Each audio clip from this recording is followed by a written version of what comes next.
हरे हरे, हरे कृष्ण कृष्ण हरे कृष्ण हरे हरे, हरे राम राम राम हरे हरे, हरे कृष्ण कृष्ण कृष्ण हरे हरे, हरे राम राम हरे हरे, हरे कृष्ण कृष्ण कृष्ण हरे हरे, हरे राम राम हरे हरे, हरे कृष्ण कृष्ण कृष्ण हरे हरे, हरे राम राम हरे हरे, हरे कृष्ण कृष्ण कृष्ण हरे हरे, हरे राम राम हरे हरे, हरे कृष्ण कृष्ण कृष्ण हरे हरे, हरे राम राम हरे हरे, हरे कृष्ण कृष्ण कृष्ण हरे हरे, हरे राम राम हरे हरे, हरे कृष्ण कृष्ण कृष्ण हरे हरे, हरे राम राम हरे हरे, हरे कृष्ण कृष्ण कृष्ण हरे हरे, हरे राम राम हरे हरे, हरे कृष्ण कृष्ण कृष्ण हरे हरे, हरे राम राम हरे हरे, हरे कृष्ण कृष्ण कृष्ण हरे हरे, हरे राम राम हरे हरे, हरे कृष्ण कृष्ण कृष्ण हरे हरे, हरे राम राम हरे हरे, हरे कृष्ण कृष्ण कृष्ण हरे हरे, हरे राम राम हरे हरे, हरे कृष्ण कृष्ण कृष्ण हरे हरे, हरे राम राम हरे हरे, हरे कृष्ण कृष्ण कृष्ण हरे हरे, हरे राम राम हरे हरे, हरे कृष्ण कृष्ण कृष्ण हरे हरे, हरे राम राम हरे हरे, हरे कृष्ण कृष्ण कृष्ण हरे हरे, हरे राम राम हरे हरे, हरे कृष्ण कृष्ण कृष्ण हरे हरे, हरे राम राम हरे हरे, हरे कृष्ण कृष्ण कृष्ण हरे हरे, हरे राम राम हरे हरे, हरे कृष्ण कृष्ण कृष्ण हरे हरे, हरे राम राम हरे हरे, हरे कृष्ण कृष्ण कृष्ण हरे हरे, हरे राम राम हरे हरे, हरे कृष्ण कृष्ण कृष्ण हरे हरे, हरे राम राम हरे हरे, हरे कृष्ण कृष्ण कृष्ण हरे हरे, हरे राम राम हरे हरे, हरे कृष्ण कृष्ण कृष्ण हरे हरे, हरे राम राम हरे हरे, हरे कृष्ण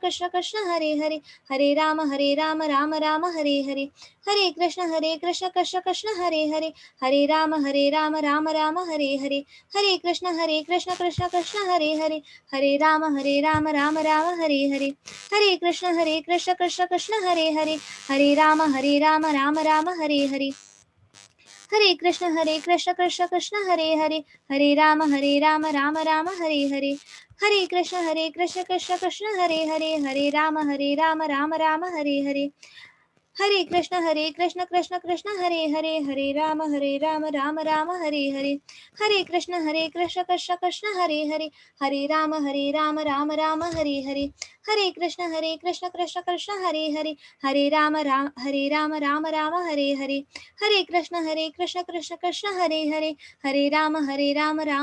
हरे, हरे कृष्ण कृष्ण कृष्ण हरे हरे, हरे राम राम हरे हरे, हरे कृष्ण कृष्ण कृष्ण हरे हरे, हरे राम राम हरे हरे, हरे कृष्ण कृष्ण कृष्ण हरे हरे, हरे राम राम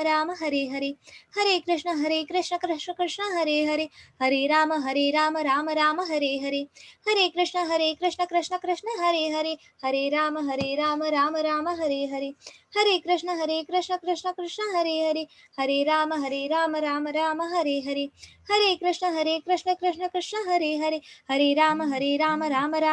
हरे, हरे कृष्ण कृष्ण कृष्ण हरे हरे, हरे राम राम हरे हरे, हरे कृष्ण कृष्ण कृष्ण हरे हरे, हरे राम राम हरे हरे, हरे कृष्ण कृष्ण कृष्ण हरे हरे, हरे राम राम हरे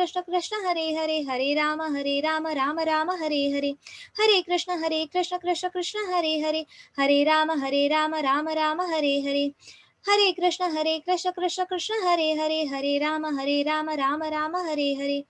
हरे राम राम हरे हरे, हरे कृष्ण कृष्ण कृष्ण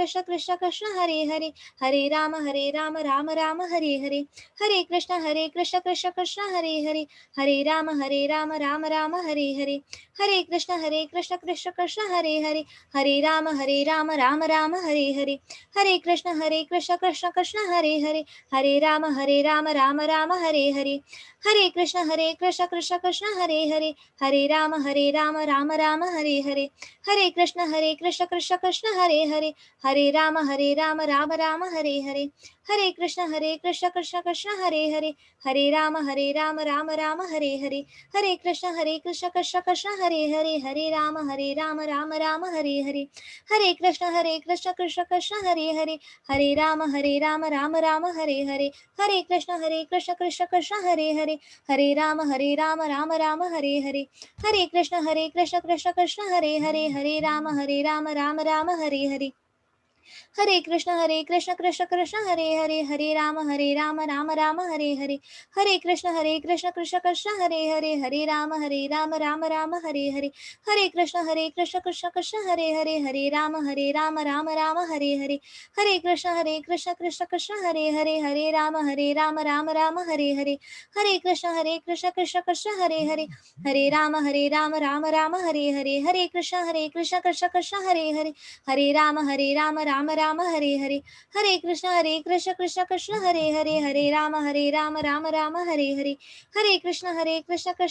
हरे हरे, हरे राम राम राम हरे हरे, हरे कृष्ण कृष्ण कृष्ण हरे हरे, हरे राम राम राम हरे हरे, हरे कृष्ण कृष्ण कृष्ण हरे हरे, हरे राम राम राम हरे हरे, हरे कृष्ण कृष्ण कृष्ण हरे हरे, हरे राम राम राम हरे हरे, हरे कृष्ण कृष्ण कृष्ण हरे हरे, हरे राम राम राम हरे हरे, हरे कृष्ण कृष्ण कृष्ण हरे हरे, हरे राम राम राम हरे हरे, हरे कृष्ण कृष्ण कृष्ण हरे हरे, हरे राम राम राम हरे हरे, हरे कृष्ण कृष्ण कृष्ण हरे हरे, हरे राम राम राम हरे हरे, हरे कृष्ण। माता जी हरे कृष्ण। हरे कृष्ण माता जी। हाँ हरे माता जी, बिमला माता जी के क्लासेस में कौन है अभी प्रेजेंटली एडमिन्स? गौरव प्रभु जी हैं। ओके, लाइक हैंडल कर सकते हैं ना, क्योंकि कल शाम को थोड़ा सा इश्यू हो गया इसके कारण। किसी ने स्क्रीन कंट्रोल मांगा, बाय मिस्टेक स्क्रीन कंट्रोल चला गया तो उन्होंने मीटिंग एंड कर दी। तो अगर ऐसा कोई प्रॉब्लम होता है तो थोड़ा हेल्प करने को बोलिए माता जी को। ठीक है माता जी, मैं पूछ लेती हूँ उनसे। हाँ, अगर उन लोग को बोलिए अगर नहीं पॉसिबल होगा उनके लिए तो आप वहाँ चले जाइएगा थोड़ा, क्योंकि माता जी मतलब कल बहुत थोड़ी घबरा गई थी तो इसीलिए। ठीक है माता जी। ओके,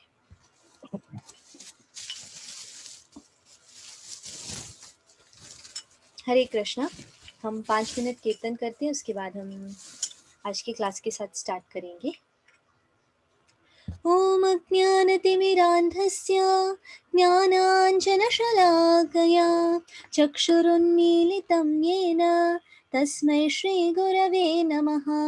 श्रीचैतन्यमनोभीष्टं स्थापितं येन भूतले स्वयं रूपः कदा मह्यं ददाति स्वपदान्तिकं।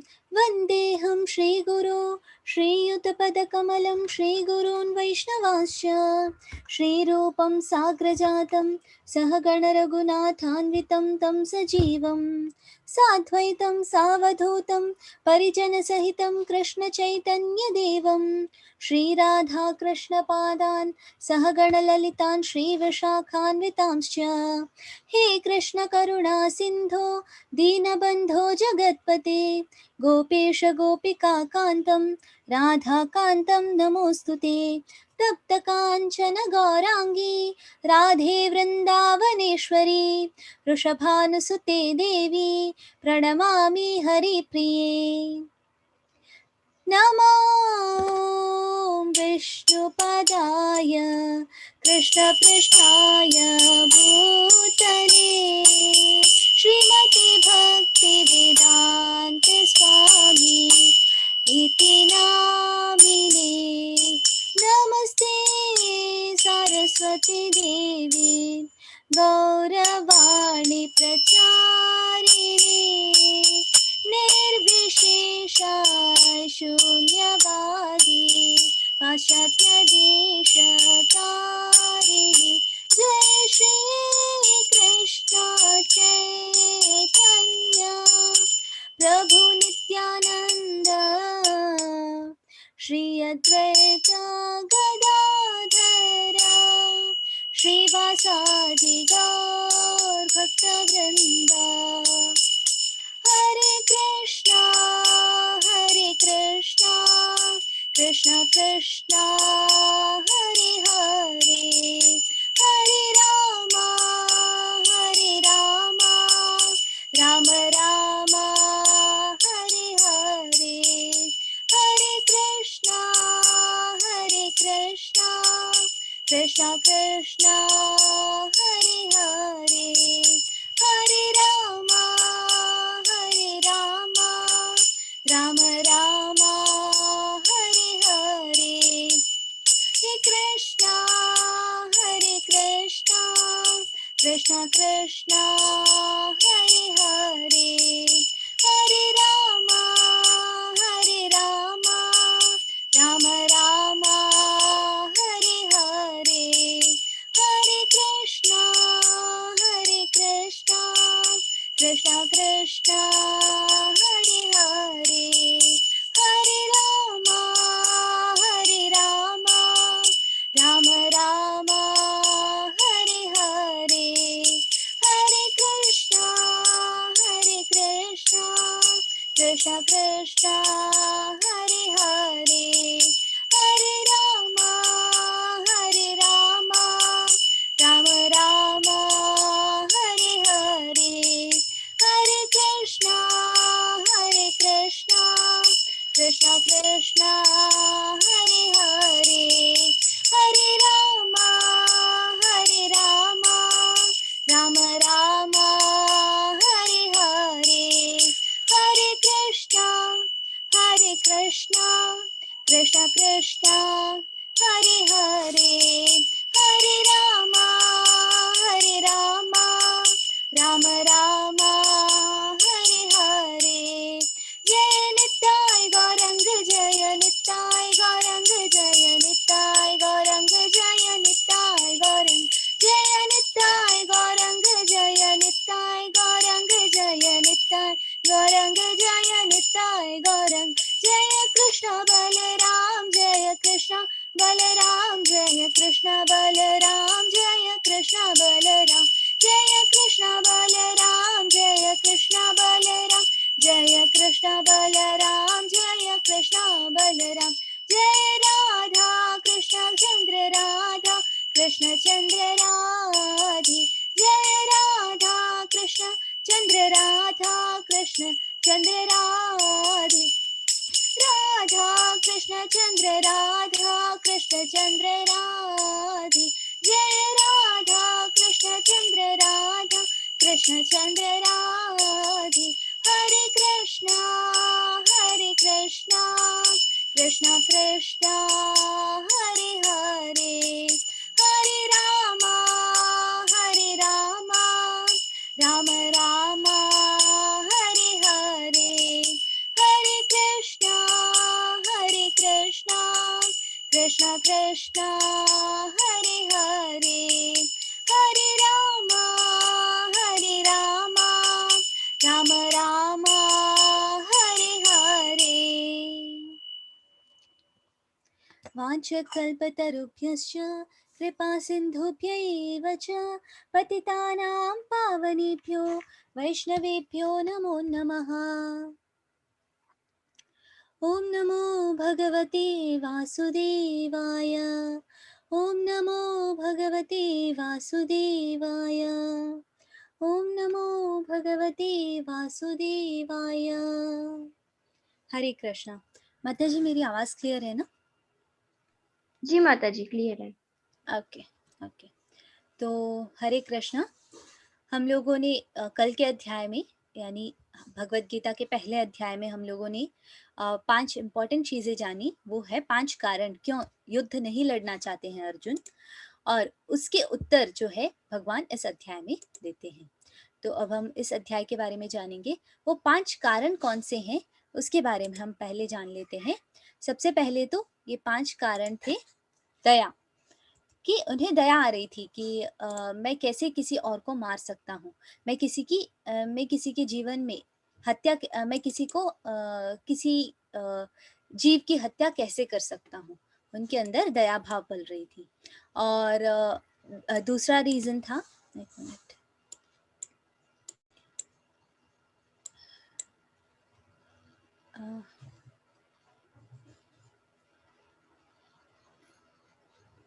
एक मिनट, मुझे यहाँ कुछ खुल नहीं रहा है। अरे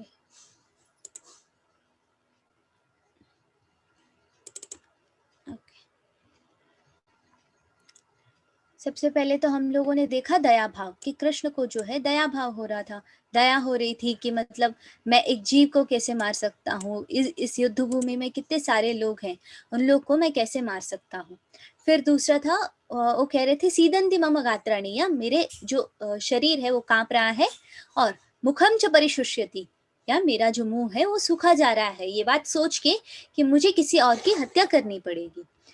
फिर बोलते कोई आनंद नहीं है, युद्ध करने में कोई आनंद नहीं है, युद्ध करके मुझे क्या प्राप्त होने वाला है, एक तो राज्य, एक तुच्छ राज्य, या तो क्या बोलते अगर मुझे एक राज्य मिले या कोई भी प्रकार का सुख मिले, वो कौन सी प्रकार का आनंद देगा, क्योंकि मेरे खुद के सगे संबंधी जिनके लिए हम ये सुख चाहते हैं वो खुद मेरे खिलाफ खड़े हैं। फिर था कि वो पाप समझता था, किसी और को मारना युद्ध भूमि में एक कर्तव्य है, उस चीज को पाप समझने लगा था। फिर चौथा रीजन था कि पारिवारिक परंपराएं जो है वो टूट जाएंगी, वो पारिवारिक परंपराएं जो है टूट जाएंगी, ये उसकी सोच थी। फिर दूसरा सोच था कि असमंजस, उसको ये नहीं समझ में आ रहा था अर्जुन को कि मुझे करना क्या है, कि मैं करूं, मैं युद्ध करूं नहीं करूं, युद्ध करूं तो मुझे क्या होने वाला है, युद्ध ना करूं तो क्या लाभ होने वाला है, इसके बारे में वो समझ नहीं पा रहे थे। तो ये 5 कारण थे क्यों अर्जुन युद्ध नहीं लड़ना चाहते थे। इन 5 कारणों के अब इस अध्याय में जो है उत्तर दे रहे हैं भगवान। ये अध्याय है दूसरा अध्याय, गीता का सारांश या सांख्य योग।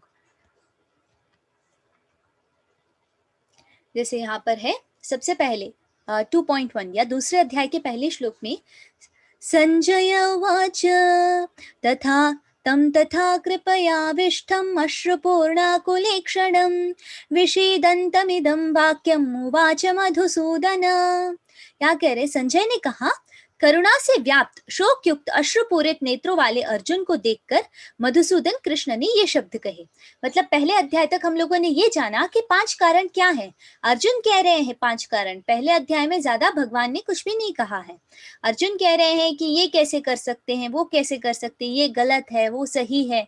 उनको उनके अंदर जो भी थॉट्स पनप रहे हैं या उनके अंदर जो भी सोच है, उसे अर्जुन ने पहले अध्याय में अपना प्रस्ताव न रखा कि मतलब मैं इसे पाप समझ रहा हूँ, ये दया है, ये मतलब मुझे दया भाव हो रहा है, इसमें कोई आनंद नहीं है। वो मतलब बहाने बना रहे हैं कि मुझे युद्ध नहीं लड़ना है, मुझे छोड़ दीजिए, मैं पीछे चला जाता हूँ, ये वो कह रहे हैं। तो अब यहाँ इसीलिए कह रहे हैं कि करुणा से व्याप्त, पूरी तरह करुणा में, दया भाव से व्याप्त है वो। शोक युक्त है, पूरी तरह शोक में है। क्यों? क्योंकि वो ये सोच रहे हैं कि मेरे खुद के संबंधी मेरे सामने वाले पक्ष में खड़े होके मेरे खिलाफ युद्ध करने के लिए तैयार हैं। फिर कह रहे हैं अश्रुपूरित नेत्रों वाले, जैसे हम लोगों ने पहले वाले अध्याय में देखा, उनकी आंखों से अश्रु आ रहे हैं। जैसे यहाँ पर भी आप देख सकते हैं कि पूरी तरह करुणा में व्याप्त दिखाई दे रहे हैं वो। तो यहाँ पर क्या बता रहे हैं कि इस प्रकार जो अर्जुन ने कहा, या इस प्रकार जो भी अर्जुन ने देखा कहा, तो उसके लिए मधुसूदन, मधुसूदन इस शब्द का जो है एक बहुत ही महत्वपूर्ण अर्थ निकलता है। मधुसूदन, मधु एक राक्षस थे जिनका वध कृष्ण भगवान ने किया था, तो इसलिए जो है कहा जाता है मधुसूदन। मधुसूदन यानी वो जिसने राक्षस मधु का वध किया था। तो ये आई थिंक आपके क्विज क्वेश्चंस में से भी एक है, तो इसके बारे में जानना जरूरी है। हे मधुसूदन, मधु और उसके अलावा जो है मधु नाम के एक कृष्ण जी के जो है संबंधी भी थे, जो उनके क्या बोलते हैं पूर्वज थे मधु। तो हम लोग मधुसूदन का एक और अर्थ समझ सकते हैं कि मधु के वंश में आए हुए, तो मधुसूदन या मधु नाम के एक राक्षस का वध किया जिन्होंने, वो। तो अब यहाँ पर जो है पूरी तरह अपने स्ट्रॉन्ग आर्ग्यूमेंट्स रख रहे हैं, मुझे दया भाव हो रहा है, ये हो रहा है, तो उसके लिए अब जो है कृष्ण यहाँ पर अपने शब्द कह रहे हैं। 2.2 श्लोक में या दूसरे अध्याय के दूसरे श्लोक में जो है कृष्ण कह रहे हैं, श्री भगवानुवाच कुतस्त्वाकश्मलमिदं विषमे समुपस्थितम् अनार्यजुष्टमस्वर्ग्यम् अकीर्तिकरम् अर्जुन। क्या कह रहे हैं, परम पिता परमेश्वर ने कहा मेरे प्यारे अर्जुन, ये अशुद्धियां तुम में कैसी आई? एक इतने अच्छे गुणी व्यक्ति अर्जुन में, जो इतना मतलब पढ़ा लिखा था, जिसने मतलब जिसे बहुत ज्यादा शास्त्रों का ज्ञान था, उस व्यक्ति के अंदर ऐसी अशुद्धियां कैसे आई? ये जो है कृष्ण भगवान पूछना चाहते हैं। द्रोणाचार्य जैसे गुरु के पास शिक्षा लिए हुए अर्जुन को इस प्रकार की अशुद्ध सोच कहाँ से आई?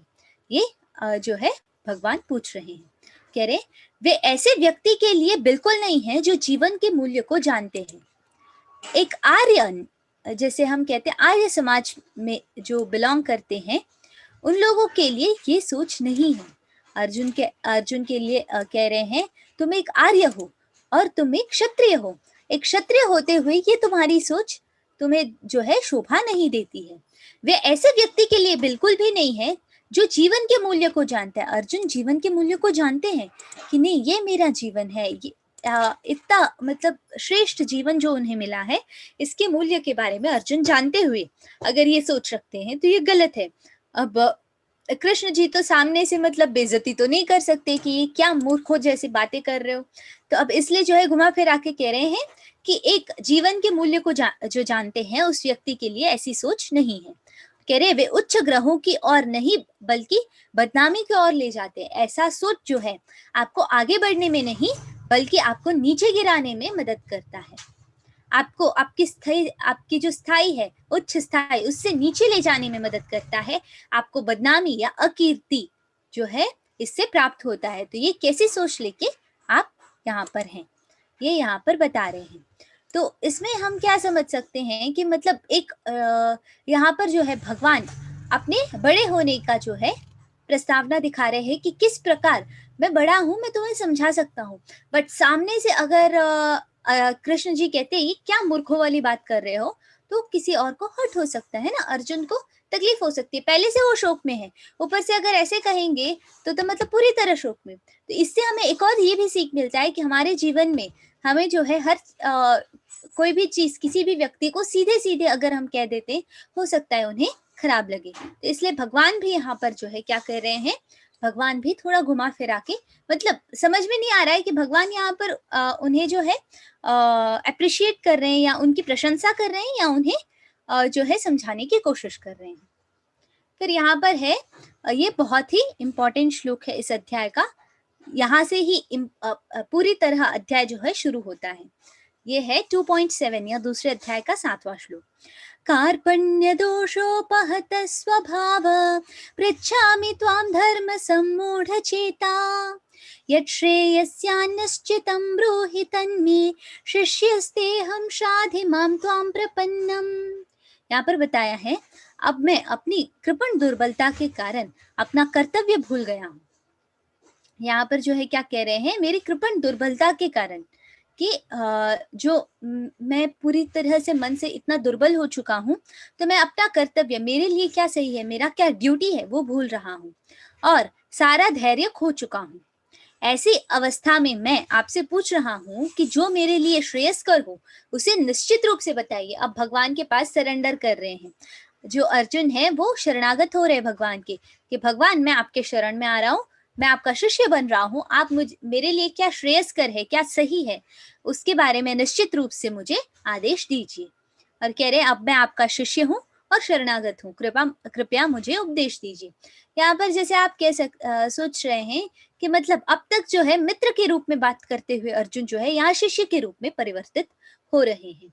और जैसे हम लोगों ने जाना कि मतलब अब तक जो है अर्जुन ये सोच रहे हैं कि मतलब जैसे कि एक एनालॉजी है या एक मतलब क्या बोलते हैं, एक सिमिलरली एक चीज जो है, इसके लिए एक उदाहरण दिया हुआ है हमारे भगवत गीता में कि जैसे पहले शोक युक्त मतलब पूरी तरह युद्ध लड़ने से तकलीफ हो रही है अर्जुन को, तो उसके लिए एक प्रस्तावना रखा गया है जैसे एक डूबते हुए इंसान के कपड़ों को बचाना।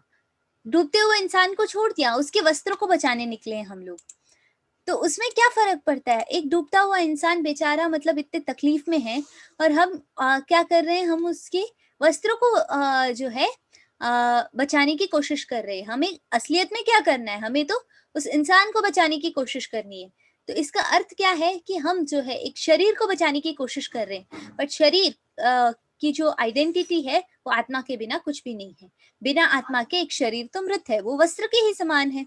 जैसे एक आत्मा एक शरीर से दूसरे शरीर में परिवर्तन लेती है, उसी प्रकार। तो यहाँ पर क्या कह रहे हैं, यहाँ पर अब जो है थोड़े थोड़े अर्जुन मतलब पूरी तरह टूट गए हैं। अब अर्जुन को ये नहीं समझ में आ रहा है कि मुझे करना क्या है। तो अर्जुन जो है कृष्ण भगवान के शरणागत हो गए हैं और उनके शिष्य बन गए हैं और कह रहे हैं भगवान मेरे लिए जो भी श्रेयस्कर हो या सही हो, आप कृपया मुझे आदेश दीजिए या मुझे जो है बताइए। यहाँ पर तात्पर्य में जो है प्रभुपाद जी कहते हैं ये प्राकृतिक नियम है कि भौतिक कार्यकलापों की प्रणाली ही हर एक के लिए चिंता का कारण है। मतलब यहाँ पर बता रहे हैं भौतिक कार्यकलापों की प्रणाली, भौतिक जीवन में जो भी है वही कर्तव्य बनकर रह गया है हर एक के लिए, यही हमारे लिए एक चिंता का कारण है। पग पग पर उलझन मिलती है, अतः प्रामाणिक गुरु के पास जाना आवश्यक है। हर पथ पर हम जब चल रहे हैं हमारे मार्ग में, तो हर एक क्षण जो है हमें किसी ना किसी प्रकार के मुश्किल की जो है सामना करना पड़ता है। तो उस प्रकार के मुश्किलों से या उस प्रकार की उलझन से निकलने के लिए हमें एक प्रामाणिक गुरु की आवश्यकता होती है, जो जीवन के उद्देश्य को पूरा करने के लिए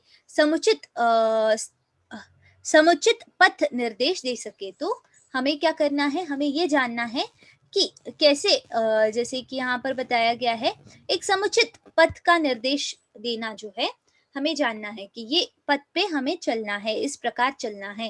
तो ये सारी चीजें हमें कौन बताएगा, एक प्रामाणिक गुरु, एक सही गुरु जो शास्त्र का ज्ञाता है, वो गुरु। और यहाँ बता रहे समग्र वैदिक ग्रंथ हमें यही उपदेश देते हैं कि जीवन की अनचाही उलझनों से मुक्त होने के लिए प्रामाणिक गुरु के पास जाना चाहिए। सारे वेदों में भी यही लिखा हुआ है कि हमें अगर हमारे जीवन के इन उलझनों से बाहर निकलना है तो हमें क्या करना है, हमें जो है भगवान के प्रति आगे बढ़ने के लिए एक प्रामाणिक गुरु की मदद लेने की जरूरत है। और यहाँ बता रहे हैं ये उलझने उस दावाग्नि के समान है जो किसी के द्वारा लगाए बिना भभक उठती है। जैसे फॉरेस्ट फायर होता है ना, वहां पर जो है कोई जाता नहीं है आग लगाने, वो खुद ब खुद फैलता है। उसी प्रकार जो है यहाँ पर क्या बता रहे हैं, जिस प्रकार जंगल में आग लगती है खुद ब खुद, उसी प्रकार ये भी ये जो हमारे प्रकार का जो उलझन है वो भी वैसा ही है हमारे जीवन में। मतलब वो उलझन को आग लगाने के लिए किसी की जरूरत नहीं होती है, वो उलझन जो है खुद ब खुद आग जो है जिस प्रकार जंगल में लगती है उसी प्रकार जो है यहाँ पर भी आग लगती है। और यहाँ पर क्या बता रहे हैं, कोई नहीं इसी प्रकार विश्व की स्थिति ऐसी है कि बिना चाहे जीवन की उलझनें स्वतः उत्पन्न हो जाती हैं। ये जीवन का नियम है कि जो उलझनें हैं वो खुद ब खुद उत्पन्न होती है, हमें कुछ भी करने की जरूरत नहीं है। हमें खुद ब खुद जो है हमारे जीवन में उलझनों को जो है क्या बोलते आमंत्रित करने की जरूरत नहीं होती है, वो खुद ब खुद आते हैं। और कह रहे अतः मनुष्य को भौतिक उलझनों में न रहकर गुरु के पास जाना चाहिए, यही इस श्लोक का तात्पर्य है। मतलब हमें हमारे भौतिक जीवन में संघर्ष करने से अच्छा है कि हम गुरु के पास जाएं और उनका निर्देशन ले और उस निर्देश के हिसाब से हमारे जीवन में पालन करेंगे तो हम जो है आसानी से आगे बढ़ पाएंगे और हमारे उलझनों से बाहर निकल पाएंगे। ये यहाँ पर बताया गया है। एक और चीज यहाँ पर हमें जानने की जरूरत है कि हमारे जीवन में 4 मुख्य जो है भौतिक उलझन है या 4 इंपॉर्टेंट बॉन्डेजेस कहते हैं इसे, 4 प्रकार के उलझन या बंधन। वो क्या क्या है, जन्म में जितनी तकलीफ होती है उतनी जो है ये 4 चीजों में जितनी तकलीफ होती है इन ऑर्डर टू से, तो ये बाकी किसी और जगह पर हमें इतनी तकलीफ महसूस नहीं होती है। जैसे पहले हम लोग देख सकते हैं एक बच्चे का जन्म होना, मतलब 9 महीने का गर्भवास, वो बच्चा मतलब एक छोटे से सूरज की किरण को भी नहीं देख सके, उस हालत से उसका जन्म होता है इतने तकलीफ भर के। और फिर है व्याधि या किसी प्रकार का रोग, जब हमारे अंदर कोई भी प्रकार का रोग आता है हमारे शरीर को कितनी तकलीफ झेलनी पड़ती है, वो भी इस भौतिक संसार का एक दुख है या एक उलझन है। फिर है बुढ़ापा या जरा, बुढ़ापे से जो है बढ़कर कोई तकलीफ नहीं, जहां पर हम हमारे खुद के जो कर्म है वो करने के लिए हमें दूसरे के सहारे की जरूरत होती है। इससे ज्यादा बदतर चीज कोई हो नहीं सकती। और है लास्ट में मृत्यु। मृत्यु के समय जितना दर्द होता है उतना दर्द किसी और चीज में नहीं होता, ये कहा जाता है। कहते हैं 1000 बिच्छू एक साथ काटे तो कितना दर्द हो, उतना दर्द जो है सिर्फ मृत्यु में होता है। और यही 4 इश्यूज जो है हम हमारे एक 3 प्रकार के इसमें भी हम इसे विभाजित कर सकते हैं। उसे कहते हैं थ्री फोल्ड मिस्ट्रीज या त्रिविध दुख। वो है आध्यात्मिक दुख, जहाँ पर जो है हमारे शरीर अ, और मन को जो है आगे बढ़ने का मौका नहीं मिले, उस प्रकार के दुख मिलते हों। फिर है आदि भौतिक, जहाँ पर जैसे हमारे शरीर को तकलीफ होती हो, जैसे किसी मच्छर ने काटा या किसी प्रकार के मतलब चोट लगी, ये सब जो है हमारे लिए आदि भौतिक दुखों में आता है। आध्यात्मिक में कौन से आते हैं, जैसे कि हमारी तबीयत खराब है, ये सारे जो प्रकार के हैं जो मन और शरीर दोनों को इफेक्ट करता है, वो है आध्यात्मिक। फिर है आधि दैविक, वो जो हम कहते हैं ना नेचुरल कैलामिटीज। माता जी नेचुरल कैलामिटीज को कैसे कहते हैं हम लोग हिंदी में? प्राकृतिक क्या बोलते हैं? मतलब प्राकृतिक व्याधि हो ऐसा बोल सकते हैं शायद। प्राकृतिक आपदाएं, हाँ, प्राकृतिक यस, आपदाएं। प्राकृतिक आपदाएं, जैसे कि अभी कहीं पर बाढ़ आ गई है, कहीं पर अर्थक्वेक हुआ है या सुनामी आ गई है, जो हमारे कंट्रोल के अंडर ही नहीं है, वो सारे जो है आदि दैविक में आते हैं। इस प्रकार जो है इतने सारे हमारे दुखों के जो है कई सारे क्लासिफिकेशंस है। वो सारे दुख जो है हम खुद आमंत्रित नहीं करते हैं या हम कोई कारण नहीं बनते, वो खुद ब खुद आते हैं, जिस प्रकार जंगल में आग लगती है। फिर हम लोग यहाँ जानते हैं कि जैसे भगवान कौन है, ये जानना ज़रूरी है। हम लोगों में से आधे लोगों को तो हम जब पूछे कि मतलब भगवान कौन है, डिफाइन कीजिए, तो वो जो है उस चीज़ को कभी मतलब डिफाइन करने में समर्थ नहीं होते हैं। ओके ओके, तो यहाँ जैसे हम कह सकते हैं भगवान कौन है, तो विष्णु पुराण में जो है ये एक श्लोक दिया गया है। ऐश्वर्यस्य समग्रस्य वीर्यस्य यशसा श्रियः ज्ञान वैराग्य चैव सन्नम भग इंतिगाः ना।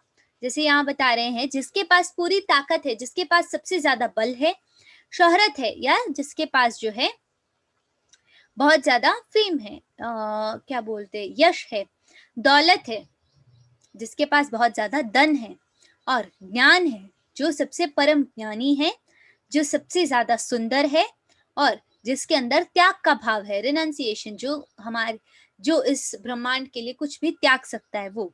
तो ये सब जो है मिलके, ये सब चीजें सबसे ज्यादा जिनके पास है वो है भगवान। हमारे पास भी यही सारी चीजें हैं, बट जो जितने मात्रा में भगवान के पास है उतने मात्रा में किसी और के पास नहीं। हमारे पास जो है, जो यही 6 ऐश्वर्य हैं, वो मात्रा में बहुत ही कम है।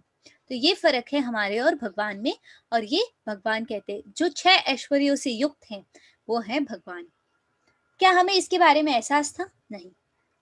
हम लोग ये जानते हैं, 6 ऐश्वर्य भी जानते हैं, बट हम ये नहीं जानते 6 ऐश्वर्य युक्त जो पुरुष है, सबसे ज्यादा जिनके पास है ये 6 ऐश्वर्य, वो भगवान है।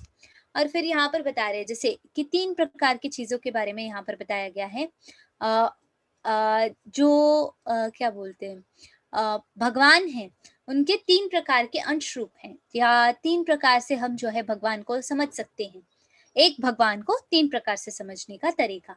सबसे पहले परमेश्वर, या सबसे उच्च जो है वो परमेश्वर है, साकार रूप के, ब्रह्म ज्योति, या एक ज्योति के रूप में नहीं, बल्कि एक साकार द्विभुजा रूप में, श्याम सुंदर रूप में जो है वो है परमेश्वर। फिर है परमात्मा। परमात्मा यानी वो भगवान के अंश रूप, जो हमारे शरीर के अंदर, हमारे हृदय के अंदर जो रहते हैं, वो है परमात्मा। फर्क है किस प्रकार, परमेश्वर जो ब्रह्मांड को चलाते हैं, परमात्मा जो हमारे शरीर के अंदर एक साक्षी रूप में बने रहते हैं। और यहाँ पर फिर है ब्रह्मा, या क्या बोलते हैं, ब्रह्म ज्योति, जो भगवान की शक्ति है, जो एक ज्योति रूप में है, वो है ब्रह्म ज्योति। ये 3 प्रकार की चीजें हैं।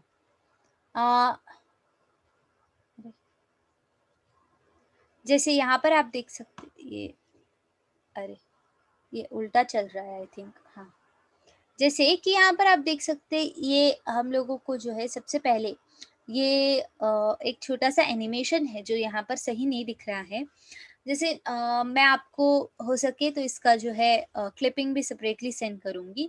जैसे आप एक पूरी खुली जगह देख रहे हैं, जब आप थोड़ा-थोड़ा करके उसके बारे में जानने की कोशिश करते हैं, तो आप आगे बढ़ने की कोशिश करते हैं, तो उस जगह में क्या-क्या है उसके बारे में जान पाएँगे। तो सबसे पहले आप थोड़ा-थोड़ा आगे बढ़ेंगे, तो आपको जो है एक पेड़ दिखेगा, उसके बाद जो है उस पेड़ के अंदर जो है आखिर में एक पक्षी दिखेगा। तो इसी प्रकार जो है हम थोड़ा-थोड़ा जब भगवान को जानने की कोशिश करते हैं, वैसे-वैसे हम आगे बढ़ के भगवान को जान पाते हैं। जैसे पेड़ दिखा, थोड़ा-थोड़ा आगे गए। यहाँ पर आप देख सकते हैं, यहाँ पर जैसे हम देख रहे हैं, तो हमें बीच में एक सर्कल दिख रहा है, समझिए? ये ब्रह्म ज्योति, मतलब हम एक ज्योति को देख पा रहे हैं, जो भगवान का प्रकाश है। यहाँ तक हम लोग जो है, ये है ब्रह्म ज्योति अवस्था, जहाँ पर हम भगवान को एक प्रकाश रूप में देख रहे हैं। पर जैसे-जैसे हम भगवान को जानने की कोशिश करेंगे, थोड़ा और आगे बढ़ेंगे, हमें लगेगा हाँ, कुछ तो है। जैसे परमात्मा रूप में, हमारे शरीर के अंदर जो परमात्मा रूप है, उसको हमने देखा नहीं है, बट हम ये जानते हैं वो ज्योति रूप में नहीं है। एटलीस्ट इतना तो हमारे पास कंफर्म है कि हाँ, ये ज्योति रूप में नहीं है, हम जिन्हें जानते हैं वो भगवान है, इतना हम लोग को गारंटी है।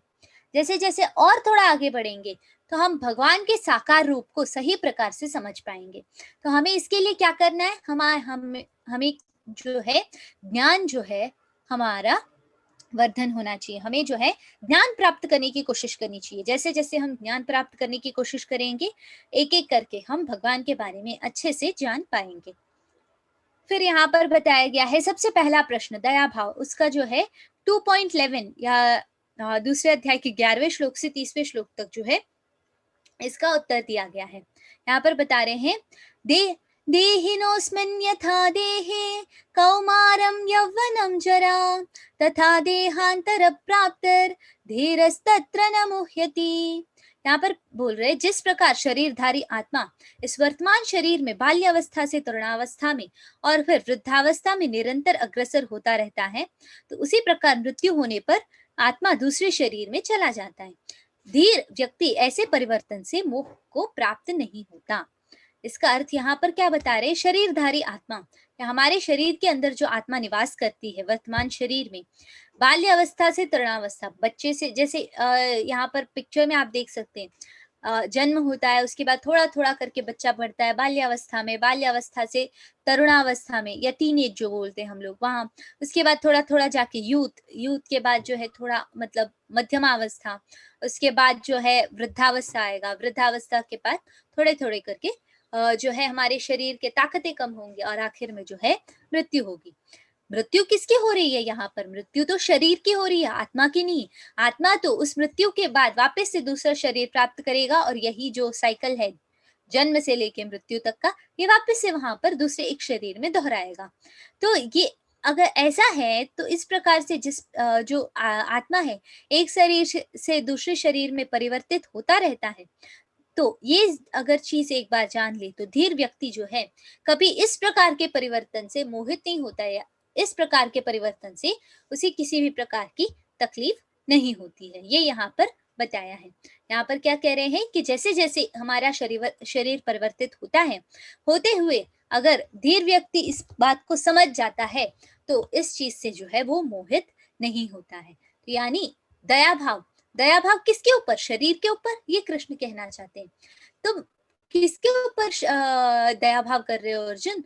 तुम एक शरीर के ऊपर कर रहे हो जो कैसे भी मृत्यु प्राप्त करके दूसरा शरीर उसे मिलने वाला है।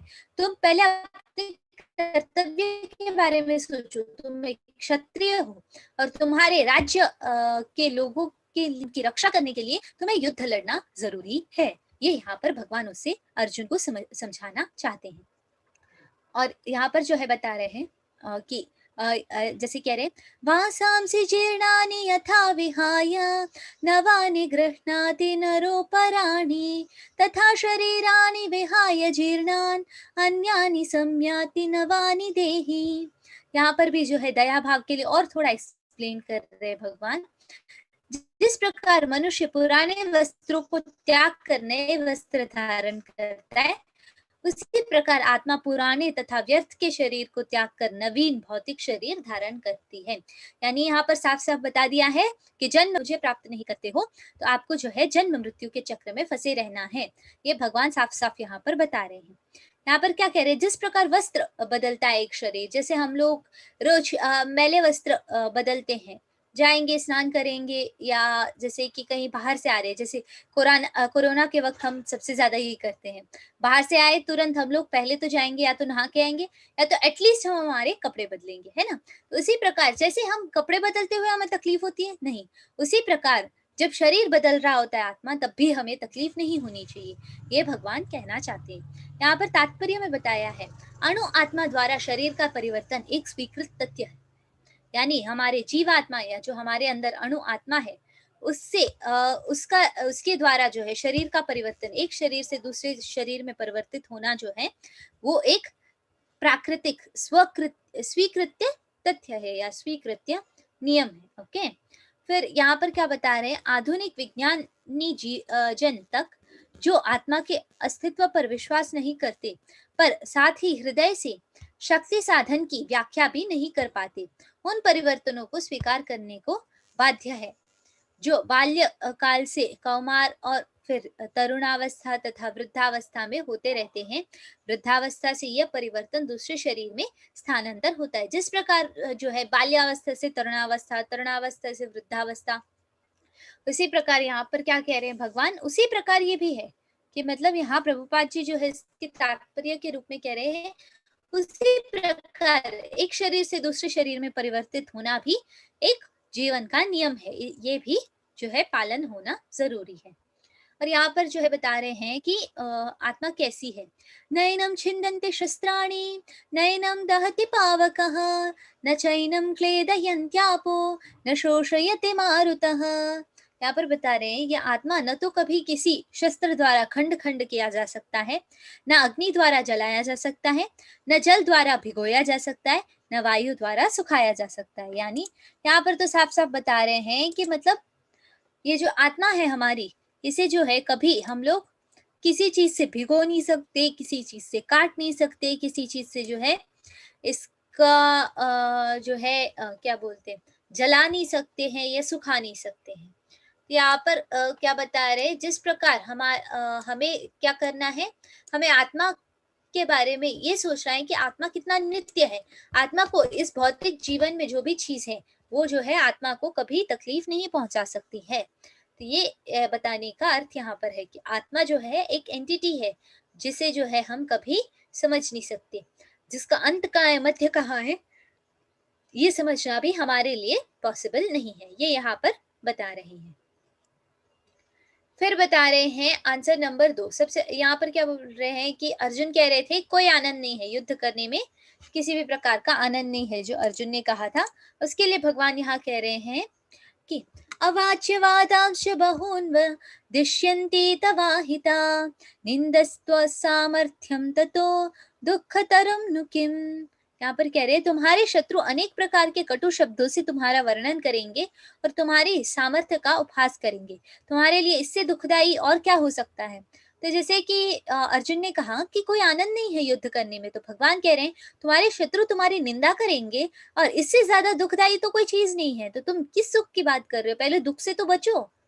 सही बता रहे हैं भगवान, जब आप युद्ध का मैदान छोड़ के एक क्षत्रिय होने के नाते आप पीछे हट सकते हो, तो इससे ज्यादा दुखदाई चीज जो है इस जीवन में कोई भी नहीं है।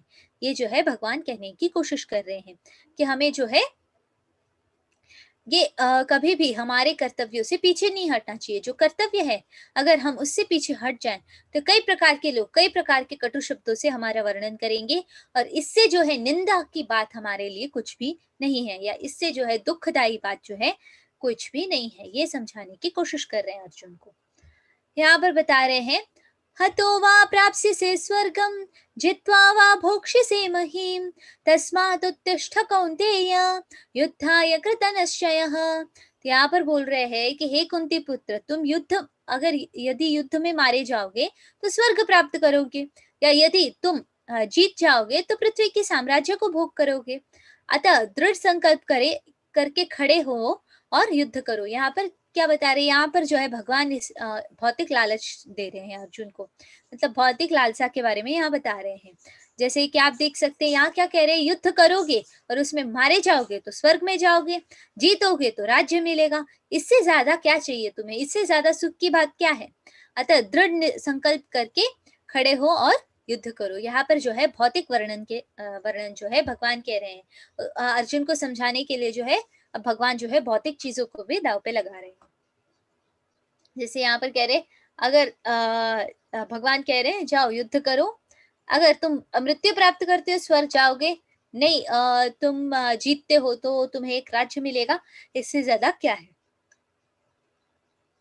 यहाँ पर कह रहे हैं 40वें श्लोक में, नेहाभिक्रमनाशोऽस्ति प्रत्यवायो न विद्यते स्वल्पमप्यस्य धर्मस्य त्रायते महतो भयात्। यहाँ कह रहे हैं इस प्रयास में न तो हानि होती है न ही ह्रास, अपितु इस पद पर की गई अल्प प्रगति भी महान भय से रक्षा कर सकती है। जैसे यहाँ पर भगवान क्या कह रहे हैं कि कभी भी अगर तुम आगे बढ़ते हो भक्ति के पथ पे, समझिए अगर आप आगे बढ़ते हो तो आपको जो है कभी भी किसी भी प्रकार की हानि नहीं होगी, थोड़ी सी भी आपको किसी भी प्रकार की हानि या नाश नहीं होगा। यहाँ पर क्या कह रहे हैं, या जैसे आप आगे बढ़ रहे हो, आपका जो भक्ति है वो बीच में रुक गया है, तो भी आप जो है आपको उस अधूरे भक्ति का भी फल मिलेगा। ऐसे नहीं है कि अगर आपने अधूरी भक्ति की तो उसका आपको फल प्राप्त नहीं होगा, उसका भी फल प्राप्त होगा। और आप थोड़ा तो उस मार्ग में प्रगति कर सकोगे। अगर थोड़ा सा भी आगे बढ़ते हो तो आपके जीवन के एक बहुत ही बड़े भय को जो है आप पीछे छोड़ सकते हो। जैसे भगवान से ज्यादा कोई भी सुरक्षित चीज नहीं है, तो हमारे जीवन के हर भय को हम छोड़ सकते हैं। तो ये यहाँ बता रहे हैं पाप कर्म के बारे में, ये पाप कर्म के लिए आंसर है। क्यों ये कह रहे हैं कि नहीं किसी को मारना पाप है, मेरा कर्तव्य करना पाप है एंड ऑल, तो कह रहे अरे तुम आगे तो बढ़ो, तुम्हें किसी भी प्रकार की कमी नहीं होगी या तुम्हें किसी भी प्रकार का पाप नहीं महसूस होगा। तुम अगर किसी की रक्षा के लिए इतनी बड़ी कदम उठा रहे हो तो वो जो है सही है, गलत नहीं है। और थोड़ा सा भी आप आगे बढ़ते हो तो उसका भी आपको फल प्राप्त होगा, या आपको जो है महान भय से जो है ये चीज रक्षा करेगी। जैसे आप देख सकते हैं यहाँ पर भक्ति के मार्ग में पहले वाले पिक्चर में कौन दिखाई दे रहे हैं, यहाँ पर विभीषण है जो भगवान राम के शरणागत होने आए हैं। वो मतलब अपने भाई रावण के खिलाफ होके यहाँ पर आते हैं। वो मतलब अपना दृढ़ संकल्प करके वो अपने कर्तव्य में आगे बढ़ते हैं, और उन्हें क्या मिलता है, उन्हें एक बहुत ही उन्हें एक भक्त का दर्जा भी मिलता है और उन्हें राज्य भी मिलता है। तो यहाँ पर किसी भी प्रकार का ह्रास नहीं, बल्कि बहुत बड़े भय को जीतने का ये एक मार्ग है। और जैसे यहाँ पर आप देख सकते हैं राइट साइड वाले पिक्चर में हनुमान जी ने पूरी लंका जलाई। इसलिए नहीं जलाई कि मेरी शक्ति क्या है वो जानो, इसलिए जलाई कि देखिए राम भगवान के खिलाफ कोई भी कुछ भी बोलेगा वो सहन नहीं कर सकते है ना। तो हनुमान जी क्या करते हैं, हनुमान जी जो है राम भगवान के क्या बोलते हैं, राम भगवान की जो सोच होगी, राम भगवान जो मतलब अब हम कैसे कह सकते हैं इस चीज को कि मतलब एक दास के रूप में वो क्या कर सकते, दास के रूप में भगवान की किस प्रकार सेवा कर सकती, वो दर्शित करने के लिए जो है उन्होंने पूरी लंका जला दी। कि मतलब रावण तुमने क्या तुम्हारे लिए जिस प्रकार तुम्हारे जो राक्षस कुल के लोग हैं वो तुम्हारे लिए जिस प्रकार कर्तव्य करते, उससे कई ज्यादा प्रकार एक भक्त जो है भगवान के लिए करता है। इस चीज को यहाँ पर दर्शाया गया है, और ये चीज करने से जो है हनुमान जी को किसी भी प्रकार की हानि नहीं हुई, बल्कि उन्होंने क्या किया, उन्होंने आधे लंका को तो जला के राख कर दिया। जैसे यहाँ पर फोर्थ प्रश्न था कि पारिवारिक परंपराएं टूट जाएंगी या पारिवारिक परंपराओं का नाश होगा। तो पारिवारिक परंपराओं का किस प्रकार नाश होगा, यहाँ पर जो है भगवान कह रहे हैं, भगवान जो है कह रहे हैं 2.45 से 2.46 दो श्लोक में भगवान कहते हैं कि किस प्रकार पारिवारिक परंपराएं टूट जाएंगी। परिवार में जो जन होते हैं वो तो अपने पूर्वज या अपने माता पिता उन्हीं को देखकर जो है आगे बढ़ने की कोशिश करते हैं, या वही उनके सबसे पहले रोल मॉडल होते हैं। हमारे सबके जीवन में हम जो भी कर्म करते हैं, छोटा सा बड़ा, छोटे से लेके बड़े तक, सब चीज जो है हम हमारे माता पिता जो किए होते हैं उसी को देखकर जो है हम भी फॉलो कर रहे होते हैं। जैसे हम पूजा कर रहे हैं तो हम उसी विधि से करते हैं जिस प्रकार हमारे माता पिता ने हमें सिखाया है। तो यहाँ पर भगवान कहना चाहते हैं, अर्जुन तुम युद्ध भूमि छोड़ के किस प्रकार के कर्तव्य का या किस प्रकार के क्षत्रिय का तुम एक उदाहरण दर्शाओगे अपने पुत्रों के सामने या अपने पौत्रों को सामने। जैसे अभिमन्यु उनके पौत्र थे, तो उन सब के सामने किस प्रकार का दर्शा रहे हो, क्या दर्शा रहे हो तुम कि मतलब एक क्षत्रिय के लिए अपना कर्तव्य छोड़ना वो सही है, ये दर्शाने की कोशिश कर रहे हो। तो यहाँ पर तो भगवान ने अच्छा खासा काउंटर दे दिया अर्जुन को कि मतलब अर्जुन कह रहे हैं कि ये पारिवारिक परंपराएं टूट जाएंगी, जो स्त्री है वो अकेली पड़ जाएगी एंड ऑल। यहाँ कह रहे अरे स्त्री अकेली पड़ेगी वो तो अलग बात है, पहले तुम तो एक सही प्रकार का उदाहरण सेट करो, तब भी जो है तुम जाके एक अच्छे से उदाहरण को सेट करोगे, तभी तुम्हारे कुल का धर्म या तुम्हारे कुल में जितनी भी पीढ़ी है वो सही प्रकार से आगे बढ़ने की कोशिश करेंगी, ये यहाँ बताना चाहते हैं। फिर है आखिरी में असमंजस। असमंजस के लिए यहाँ पर जवाब दे रहे हैं, व्यवसायात्मका बुद्धिर एकेह कुरु नंदन बहुशाखा ह्यनंताश्च बुद्धयो व्यवसायिना। यहाँ पर बोल रहे हैं जो इस मार्ग पर चलते हैं वे प्रयोजन में दृढ़ रहते हैं और उसका लक्ष्य भी एक होता है। हे कुरुनंदन, जो दृढ़ प्रतिज्ञा नहीं है उनकी बुद्धि जो है अनेक शाखाओं में विभक्त होती है। दृढ़ प्रतिज्ञा यानी जिसने जो है अपना लक्ष्य साध के चला हो, इस प्रकार के व्यक्ति के लिए जो है कोई भी पथ या कोई भी लक्ष्य जो है तकलीफप्रद नहीं है। जो दृढ़ प्रतिज्ञा नहीं होता है या जो दृढ़ प्रतिज्ञा करके नहीं चल रहे होते हैं, उनकी बुद्धि और जो है वो अनेक शाखाओं में विभक्त होती है। कई सारे चीजों में जो है वो उनकी बुद्धि जारी होती है। जैसे यहाँ पर ये स्टोरी सबको पता है अर्जुन की। जब अर्जुन बचपन में अपने गुरुकुल में वास करते थे और शिक्षा लेते थे द्रोणाचार्य से, तो पूरे पांडवों को लेके द्रोणाचार्य जाते और कहते हैं कि ये जो पक्षी है इसके आंख पे निशाना साधो। फिर पूछते थे कि मतलब क्या दिख रहा है, तो हर एक ने कहा मेरा मुझे ये भी दिख रहा है, मुझे ये भी दिख रहा है। बट एक अर्जुन थे जो सही प्रकार के लक्ष्य को साध सके थे। तो अभी यहाँ पर भी भगवान कह रहे हैं कि पहले तो तुम अपना सही प्रकार से लक्ष्य साधो, तभी तो तुम आगे बढ़ पाओगे। तो यहाँ पर क्या बोल रहे हैं कि लक्ष्य साधे बिना, दृढ़ प्रतिज्ञ हुए बिना जो है कभी भी एक व्यक्ति आगे नहीं बढ़ सकता है, या उसकी जो सोच होगी वो कई सारे शाखाओं में विभक्त रहेगी। यहाँ पर जो है 45 श्लोक में बताया है, त्रैगुण्य विषया वेदा निस्त्रैगुण्या भवार्जुन निर्द्वंद्वो नित्य सत्वस्तु निर्योगक्षेम आत्मवान। यहाँ बोल रहे वेदों में मुख्यतया प्रकृति के 3 गुणों का वर्णन है। हे अर्जुन, इन 3 गुणों से ऊपर उठे, समस्त द्वैतों तथा लाभ तथा सुरक्षा की सारी चिंताओं से मुक्त होकर आत्मपरायण बने। यहाँ पर क्या बता रहे हैं कि वेदों में जो है मुख्य 3 प्रकार के गुणों का जो है निर्देश बताया गया है। क्या हो रहा है यहाँ पर? यहाँ पर जो है 3 प्रकार के वेदों का जो है निर्देश बताया गया है। वो कौन कौन गुणों का जो है सारे वेदों ने एक निर्देश दिया है। 3 प्रकार के गुण, सतोगुण, रजोगुण और तमोगुण। जैसे हम अगर कहना चाहे सतोगुण वो गुण है जो भलाई का गुण है, जो अच्छाई का जीवन में लाती है। दूसरा है रजोगुण, जो जुनून से हम जो काम करते हैं, जिस प्रकार का जुनून होता है वो जुनून को पैदा करने वाला होता है रजोगुण। और तमोगुण है जो अज्ञान को प्रदान करता है हम में। अगर तमोगुण है तो इसका अर्थ है कि हम अज्ञान की ओर प्रवृत्त हो रहे हैं। तो इस प्रकार 3 गुण का जो है वर्णन किया गया है। और यहाँ पर जो है भगवान कह रहे इन तीनों गुणों से ऊपर उठो। ये 3 गुण जो है भौतिक उलझन है, इनसे भी हमें ऊपर उठना है। और भगवान कह रहे समस्त द्वैतों यानी सुख दुख, सर्दी गर्मी, लाभ अलाभ, मान अपमान, ये सारे जो द्वंद्व है या ये सारे जो द्वैत हैं इनसे बाहर निकलो और लाभ तथा सुरक्षा की सारी चिंताओं को मुक्त करके, मतलब मुझे क्या लाभ मिलेगा, मैं सुरक्षित रहूंगा या नहीं, इस प्रकार की सारी सोच से आप बाहर निकल के जो है आत्मपरायण होने की कोशिश करो। ये यहाँ पर बता रहे हैं भगवान। और यहाँ पर कह रहे हैं कर्मण्येवाधिकारस्ते मा फलेषु कदाचन मा कर्म फल हेतुर भूमो ते संगो स्वकर्मणि। क्या कह रहे तुम्हें अपने कर्म या कर्तव्य करने का अधिकार है। मतलब क्षत्रिय होते हुए अर्जुन को कह रहे तुम अपना कर्तव्य करो, ये तुम्हारा अधिकार है, किंतु कर्म के फलों के तुम अधिकारी नहीं हो। कर्म करना वो तुम्हारा कर्तव्य है, ठीक है, या कर्तव्य का पालन करना या किसी भी प्रकार का कर्म करना वो तुम्हारे लिए जरूरी है, बट उसी कर्मों के फल का जो है अधिकारी बनना ये तुम नहीं हो। उन कर्म फलों के अधिकारी तुम नहीं हो। उन कर्म फलों को तुम्हें क्या करना है, मुझे समर्पित कर देना है, और जो भी सही होगा वो मैं तुम्हें दूंगा।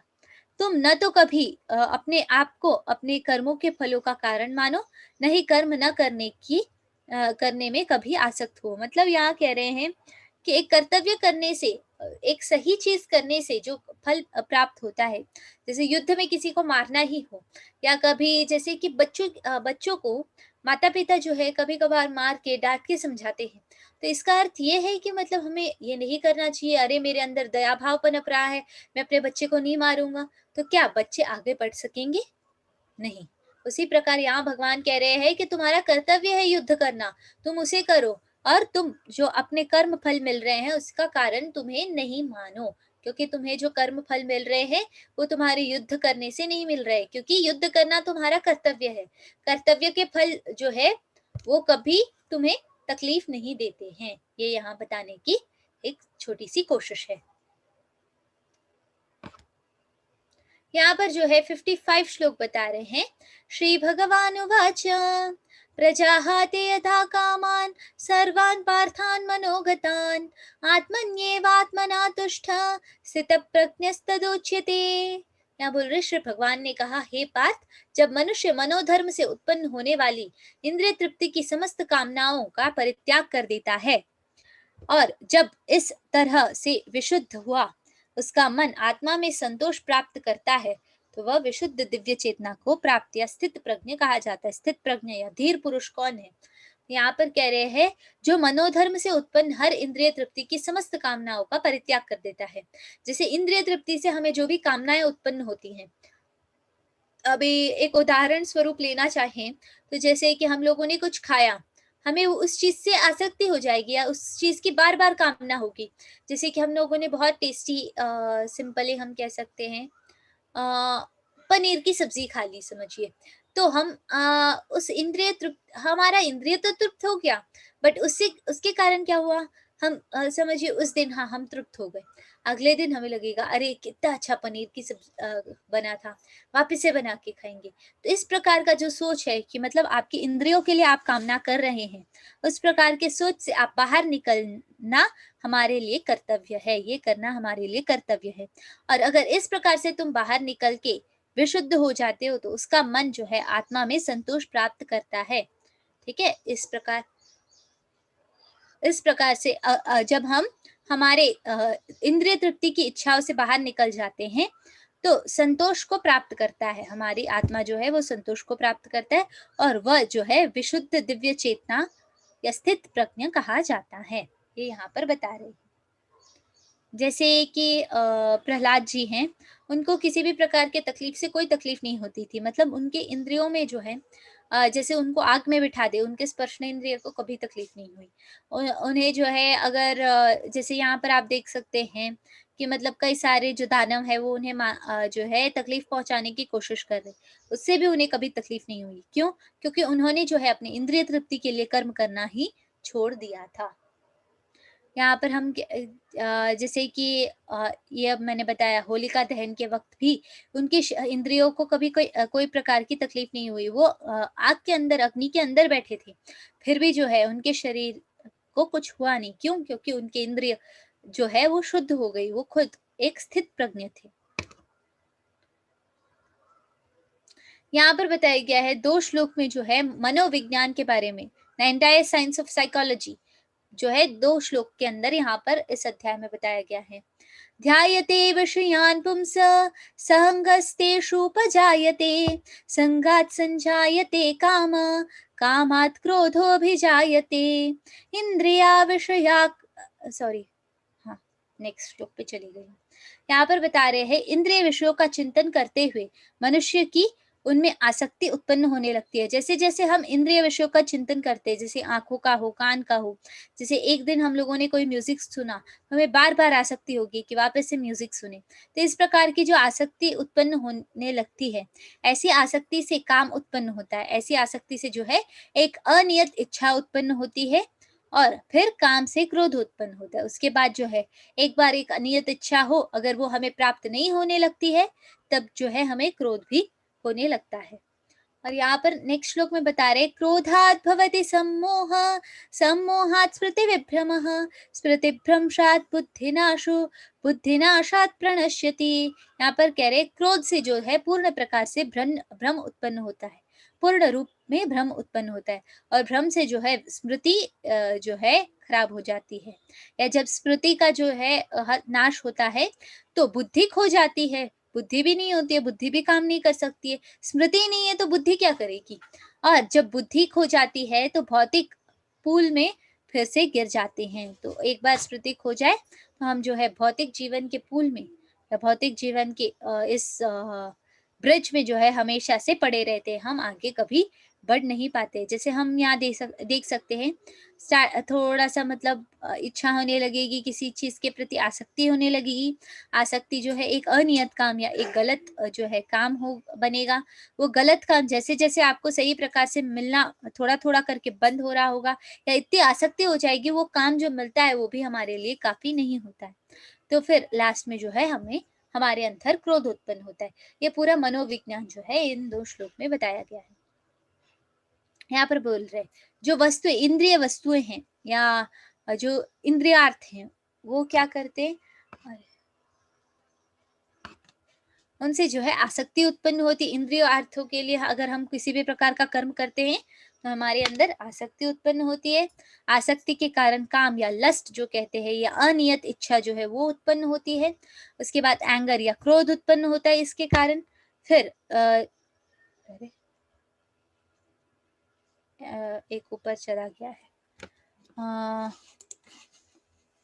एक मिनट मैं उसके बारे में आपको बता देती हूँ।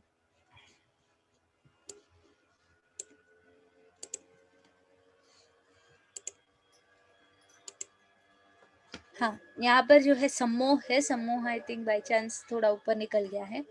तो क्रोध से जो है सम्मोह या भ्रम उत्पन्न होता है, डेल्यूजन जिसे कहते हैं। मोह हुआ तो हमारी जो स्मरण शक्ति है उसको क्षति होती है। अगर स्मरण शक्ति को क्षति हुई, स्मरण शक्ति का नाश हुआ, तो क्या होगा, बुद्धि की हानि होगी। बुद्धि की हानि होने के कारण जो है पतन होता है, या हम हमारे स्थाई से जो है नीचे गिर जाते हैं।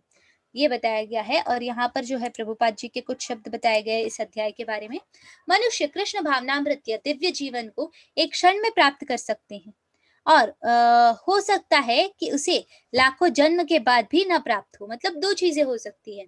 मन को मनुष्य जो कृष्ण भावनामृत के दिव्य सेवा में हो, तो उसके लिए क्षण भर में भी जो है उसको दिव्य जीवन प्राप्त हो सकता है, या कभी ऐसे भी हो सकता है लाखों लाख जन्मों तक उसको जीवन प्राप्त ना हो। ठीक है, या कृष्ण भावनामृत या दिव्य जीवन कभी प्राप्त ना हो। तो यहाँ पर कह रहे या तो सत्य समझना और स्वीकार करने की बात है। सत्य को समझने और स्वीकार करने की ये बात है कि अगर हम सत्य को समझते हैं या नहीं समझते, उस हिसाब से जो है हमें आगे बढ़ने और न बढ़ने में मदद मिलता है। खटवंगा महाराज ने अपनी मृत्यु के कुछ मिनट पूर्व कृष्ण के शरणागत होकर ऐसे जीवन अवस्था को प्राप्त कर ली। मतलब खटवंगा महाराज जो थे, उन्होंने जो है क्या किया था, अपने मृत्यु के समय उन्होंने भगवान के कुछ देर के लिए स्मरण किया, जिसके कारण जो है वो भगवान के ही शरणागत हो गए, और वो बिल्कुल ही कोई और ही अवस्था, मतलब इस जीवन के जन्म मृत्यु के चक्र से बाहर निकल के एक शाश्वत अवस्था को प्राप्त कर जाते। इस जीवन का अंत होने से पूर्व यदि कोई कृष्ण भावनामृत हो जाए तो उसे तुरंत ब्रह्म निर्वाण अवस्था प्राप्त हो जाती है। मतलब जस्ट मृत्यु से पहले अगर बाय चांस कोई मतलब कृष्ण भावनामृत हो जाए या भगवान कृष्ण के प्रति शरणागत हो जाए, तो उसे जो है उसके कर्मों के फलों के साथ साथ जो है उसको उन फलों के घटित होके उसके पास जितने भी अच्छे कर्म बचे रहते हैं या भक्ति कर्म के फल बचे रहते हैं, उसके कारण जो है वो ब्रह्म ज्योति को प्राप्त करते हैं, या ब्रह्म ज्योति यानी भगवान की ज्योति को या भगवान के प्रकाश रूपी शक्ति को प्राप्त करते हैं। भगवत धाम तथा भगवत भक्ति के बीच कोई अंतर नहीं है। भगवत धाम जाना और भगवत भक्ति करना, इन दोनों में कोई भी प्रकार का अंतर नहीं है, क्योंकि दोनों चरम पद है, दोनों ही चरम लक्ष्य पद है हमारे। अतः भगवान की दिव्य प्रेमा भक्ति में व्यस्त रहने का अर्थ है कि भगवत धाम को प्राप्त करना। भगवान की प्रेमा भक्ति में या भगवान की भक्ति में व्यस्त रहने का अर्थ क्या है कि भगवत धाम को या भगवान के धाम को प्राप्त करना। भौतिक जगत में इंद्रिय तृप्ति विषय कार्य होते हुए और आध्यात्मिक जगत में कृष्ण भावनामृत विषय, मतलब हमारे इस भौतिक संसार में या ये धरती आदि भौतिक संसारों में जो है इंद्रिय तृप्ति के लिए हम कर्म करते हैं या इंद्रिय तृप्ति के लिए हमारा कर्म होता है, और आध्यात्मिक जगत में जो है कृष्ण भावनामृत के प्रति या भगवान कृष्ण को जो है खुश करने के प्रति जो भी हम प्रकार के कर्म करते हैं वो सब हम आध्यात्मिक जगत में करते हैं। तो हमें अभी क्या करना है, हमें इस भौतिक जगत में उस प्रकार के कर्म करने हैं जो आध्यात्मिक जगत के लिए बने हुए हैं। इसी जीवन में ही कृष्ण भावनामृत की प्राप्ति तत्काल ब्रह्म ज्योति जैसे है, और जो कृष्ण भावनामृत में स्थित होता है वह निश्चित रूप से पहले ही भगवत धाम में प्रवेश कर चुका होता है। मतलब यहाँ बोल रहे हैं जो कृष्ण भावनामृत में जो है निश्चित रूप से स्थित रहता है, तो उसके लिए जो है इस जीवन में ही भगवत धाम में प्रवेश मिल जाता है। भगवत गीता के प्रतिपाद्य है कर्म योग, ज्ञान योग तथा भक्ति योग। जैसे मैंने कल समझाया था कि भगवत गीता जब हम 3 प्रकार के अवस्थाओं में इसका विभाजन करते हैं तो 3 चीजें, कर्म योग, ज्ञान योग और भक्ति योग, ये 3 प्रकार के योग जो है बताए गए हैं। पहले के 6 चैप्टर जो है कर्म योग, आखिरी के 6 जो है ज्ञान योग और बीच के 6 जो है भक्ति योग के बारे में वर्णन करते। इस द्वितीय अध्याय में कर्म योग तथा ज्ञान योग की स्पष्ट व्याख्या हुई है एवं भक्ति योग की भी झांकी दे दी गई है। जैसे दया भाव के लिए भगवान का यहाँ पर उत्तर है, हम शरीर नहीं है तो दया भाव किस पे कर रहे हो, हम तो आत्मा है। और फिर बता रहे कोई आनंद नहीं है, तो कह रहे स्वर्ग या राज्य दोनों में से एक मिलना निश्चित है, तो किस प्रकार का आनंद नहीं मिल रहा है तुम्हें। फिर कह रहे पाप, यानी भक्ति गतिविधि कोई पाप नहीं है, या क्षत्रिय की गतिविधि जो है कभी भी पाप का नाम नहीं ले सकती। फिर है पारिवारिक परंपराएं। पारिवारिक परंपराएं यानी हमें जो है एक प्रकार की प्रेरणा बननी है, प्रेरणा बन के अगर हम कुछ भी कर्म करते हैं तो हमारी पारिवारिक परंपराएं भी सही प्रकार से आगे चलेंगी। फिर है असमंजस। असमंजस में बता रहे दृढ़ निश्चय के साथ स्वामी की सेवा करें, ये हमारा जो है एकमात्र लक्ष्य होना चाहिए, जिस लक्ष्य पे हमें जो है हमारा पूरा जीवन साथ के निकलना है। यहाँ पर जो है हमारा दूसरा अध्याय खत्म होता है। अगर किसी को प्रश्न है तो आप पूछ सकते हैं अध्याय से रिलेटेड।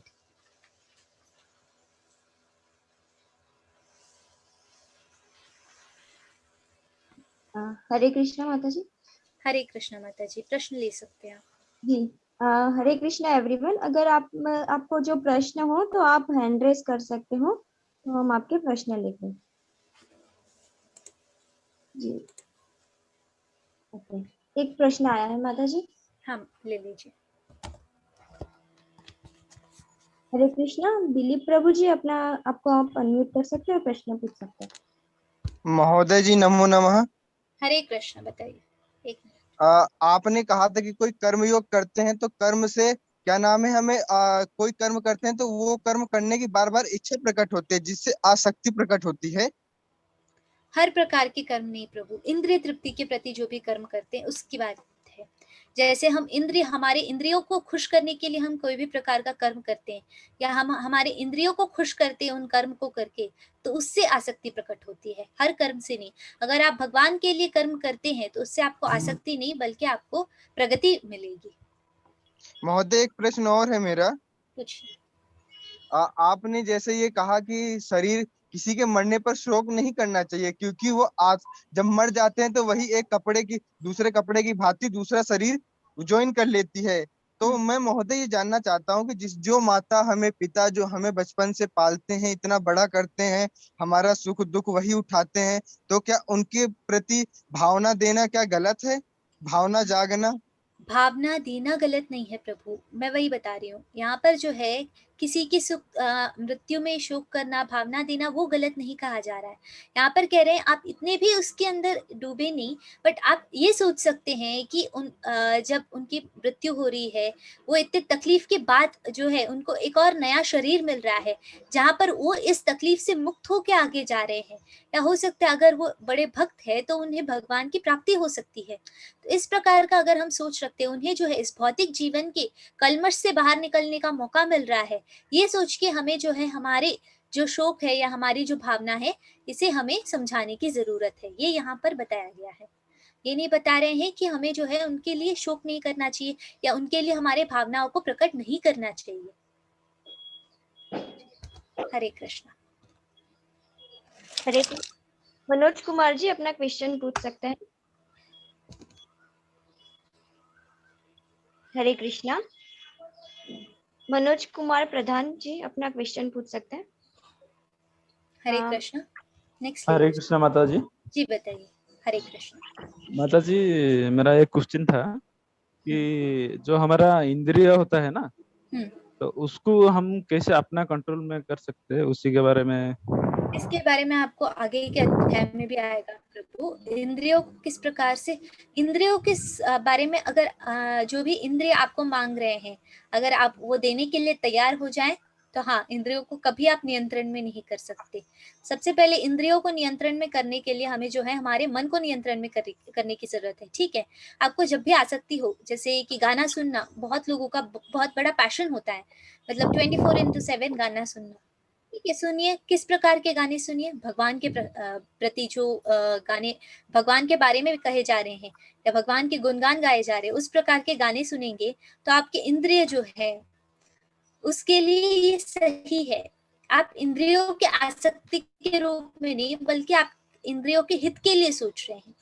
तो इस प्रकार के आप कर्म कर सकते हैं। जो इतना जरूरी होता है कि मैं जो कर रहा हूँ ये गलत है या सही है, मेरे इंद्रियों के लिए ये सही है या मेरे शरीर के लिए ये सही है या गलत है, ये जान के अगर हम कर्म करने लगे तो हमारी इंद्रियां हमारे नियंत्रण में आ जाएंगी।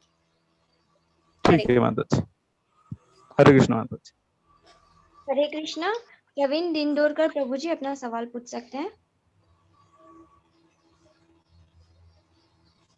हरे कृष्णा माता जी। हरे कृष्ण। ये कार्पण्य दोष जो है, इसका थोड़ा सा ये वर्ड का आप थोड़ा एक्सप्लेन करेंगे इसको? कार्पण्य दोष यानी कृपण दुर्बलता। प्रभु, आपको मैं शब्द के हिसाब से अगर आपको मैं अर्थ समझाना चाहूँ, एक मिनट। जैसे कि पूरा शब्द का अर्थ आपको ये बताया गया है, कार्पण्य दोष यानी कृपण दुर्बलता। हाँ, कृपणता, या जैसे कि एक कृपा का भाव आपके अंदर, एक गलत क्या बोलते हैं, एक बहुत ही जो है स्तर में बहुत ही नीची दुर्बलता, उसको कहते कृपण दुर्बलता, जहां पर आप हैंडल नहीं कर सकते कि जो आप दुर्बल है, आपके अंदर शरीर जो है उस चीज को हैंडल ही नहीं कर सके, उस प्रकार से आप दुर्बल हो जाते हैं कि आप नहीं समझ सकते कि आगे मैं क्या करूं क्या नहीं करूं। तो इसे कहते हैं कार्पण्य दोष या कृपण दुर्बलता। हरे कृष्णा। हरे कृष्णा। हरे कृष्णा माता जी।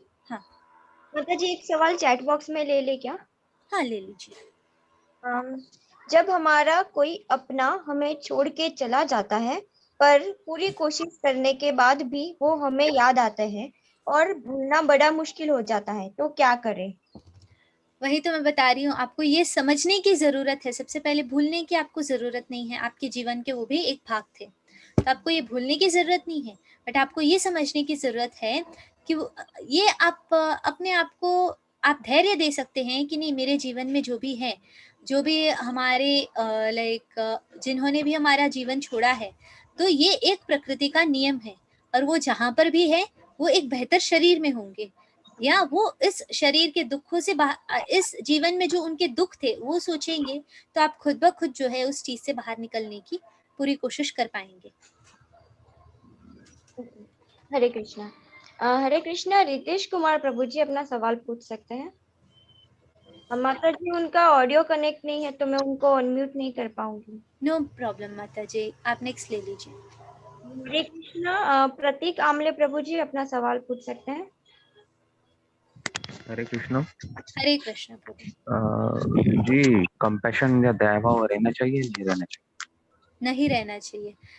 जहाँ किसके पर प्रति? जरूर किसके प्रति? हमारे जीवन में जो भी भौतिक चीजें हैं उनके प्रति हमें कभी जो है दया भाव या कंपैशन रखने की जरूरत नहीं है। हमें सबसे पहले हमारा कर्तव्य जो है वो करना है। हमें ये पहले एनालाइज करना है कि मेरा कर्तव्य क्या है, उस हिसाब से हमें करना चाहिए। दया भाव कहाँ तक हमें रखना चाहिए? जहाँ तक वो हमारे शरीर को या हमारे प्रगति को रोके नहीं। उसके आगे अगर हमारे प्रगति को रोकने की अवस्था में आ जाए तो वो दया भाव गलत है। प्रगति तो स्वार्थ है मैम। तो प्रगति स्वार्थ, भगवान के प्रति जाना स्वार्थ नहीं है, वो हमारा परम लक्ष्य है। प्रगति स्वार्थ नहीं है। भगवान के प्रति प्रगति करना, भक्ति में प्रगति करना, भगवान के प्रति भगवान को प्राप्त करने की कोशिश करना, ये स्वार्थ नहीं, ये बल्कि आपके जीवन का लक्ष्य है।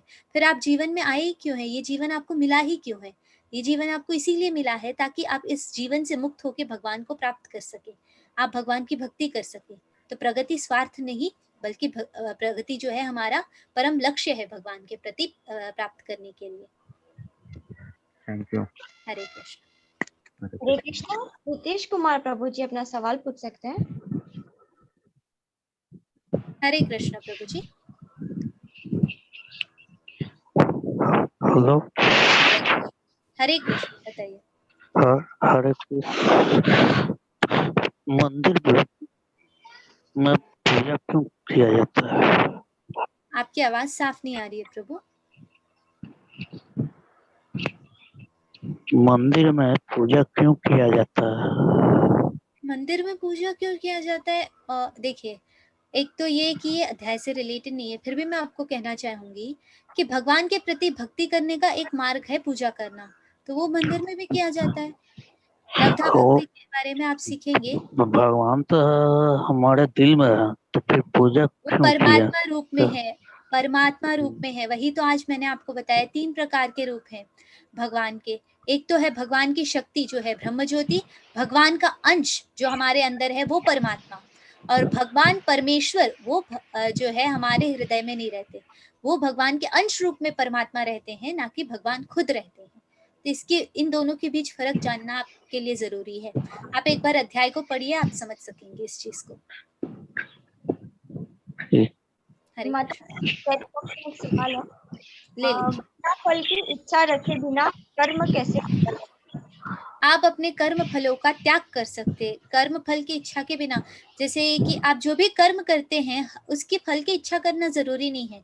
जैसे कि आपके नित्य कर्म है, जैसे कि घर में खाना बनाना या कुछ भी करना, उसके पीछे आपको जो है ये फल लेके चलने की जरूरत नहीं है कि नहीं मैं काम कर रही हूँ तो मुझे उसके प्रति समझिए कि मुझे उसके आगे मुझे ये फल चाहिए, या मुझे 1 घंटे का आराम चाहिए, मैंने 1 घंटा काम किया मुझे 1 घंटे की आराम चाहिए। इस प्रकार की सोच रखे बिना चले। जो भी प्रगति आती है उसे भगवान की दया समझे हमारे ऊपर। जो भी हमें फल प्राप्त होता है उसे भगवान की दया समझकर अगर हम भगवान को ही अर्पित कर दें तो हम जो है कर्म फलों की इच्छा से कर्म फल से बच सकते हैं। ओके माता जी, एक और काफी सवाल आए हैं, तो एक मैं ले लेती हूँ। अपने आप को कैसे पहचाने? अपने आप को कैसे पहचाने? आप जैसे जैसे 18 अध्याय समझते जाएंगे आप खुद जानने लगेंगे कि किस प्रकार आप पहचान सकते हैं। इतना आपको पहचानना है कि आत्मा है, शरीर नहीं। ये सबसे पहला जो है सीढ़ी है आपके जीवन का, कि आप ये समझिए कि आप एक आत्मा है, शरीर नहीं। ये सबसे पहली चीज है। जैसे जैसे आप आगे बढ़ेंगे आप खुद समझने लगेंगे 18 दिनों के क्लास में। हरे कृष्ण।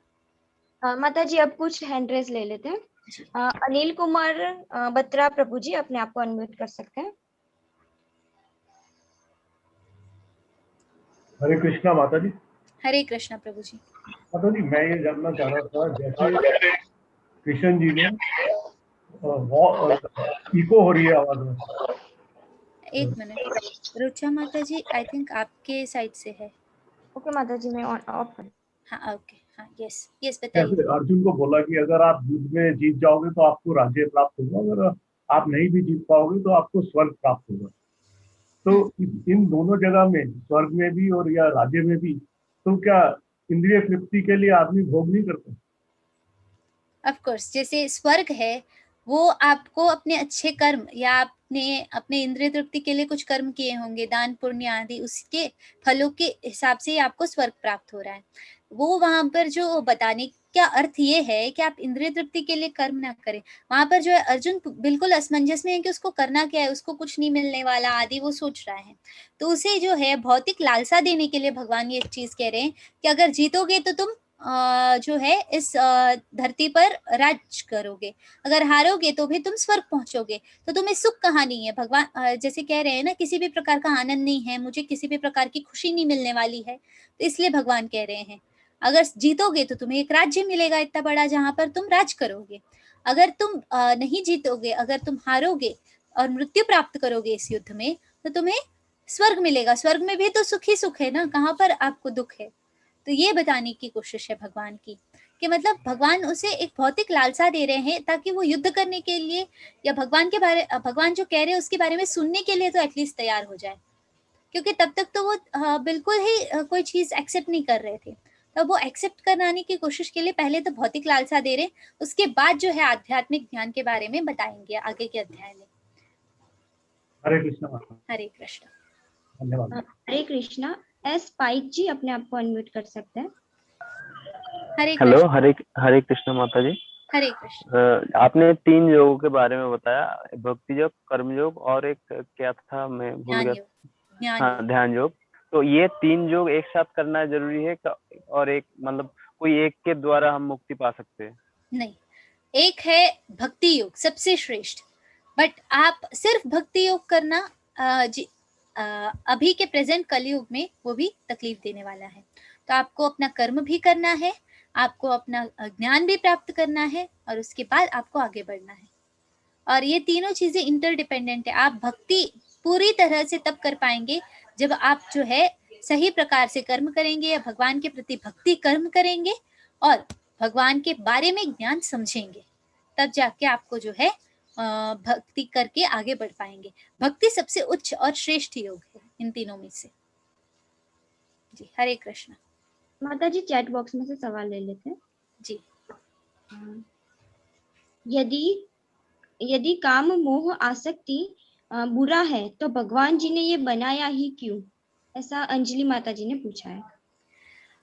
एक तो ये कि मतलब जीवन में जो है द्वंद्व का रहना जरूरी है, ठीक है, मान हो अपमान हो। नहीं तो एक अगर चीज सिर्फ पॉजिटिव ही रहे तो उसका मूल्य किसी को नहीं पता चलता है। जब तक जैसे हम कहते हैं ना, सुख का मूल्य तब तक नहीं पता चलता है जब तक दुख नहीं आती हमारे जीवन में।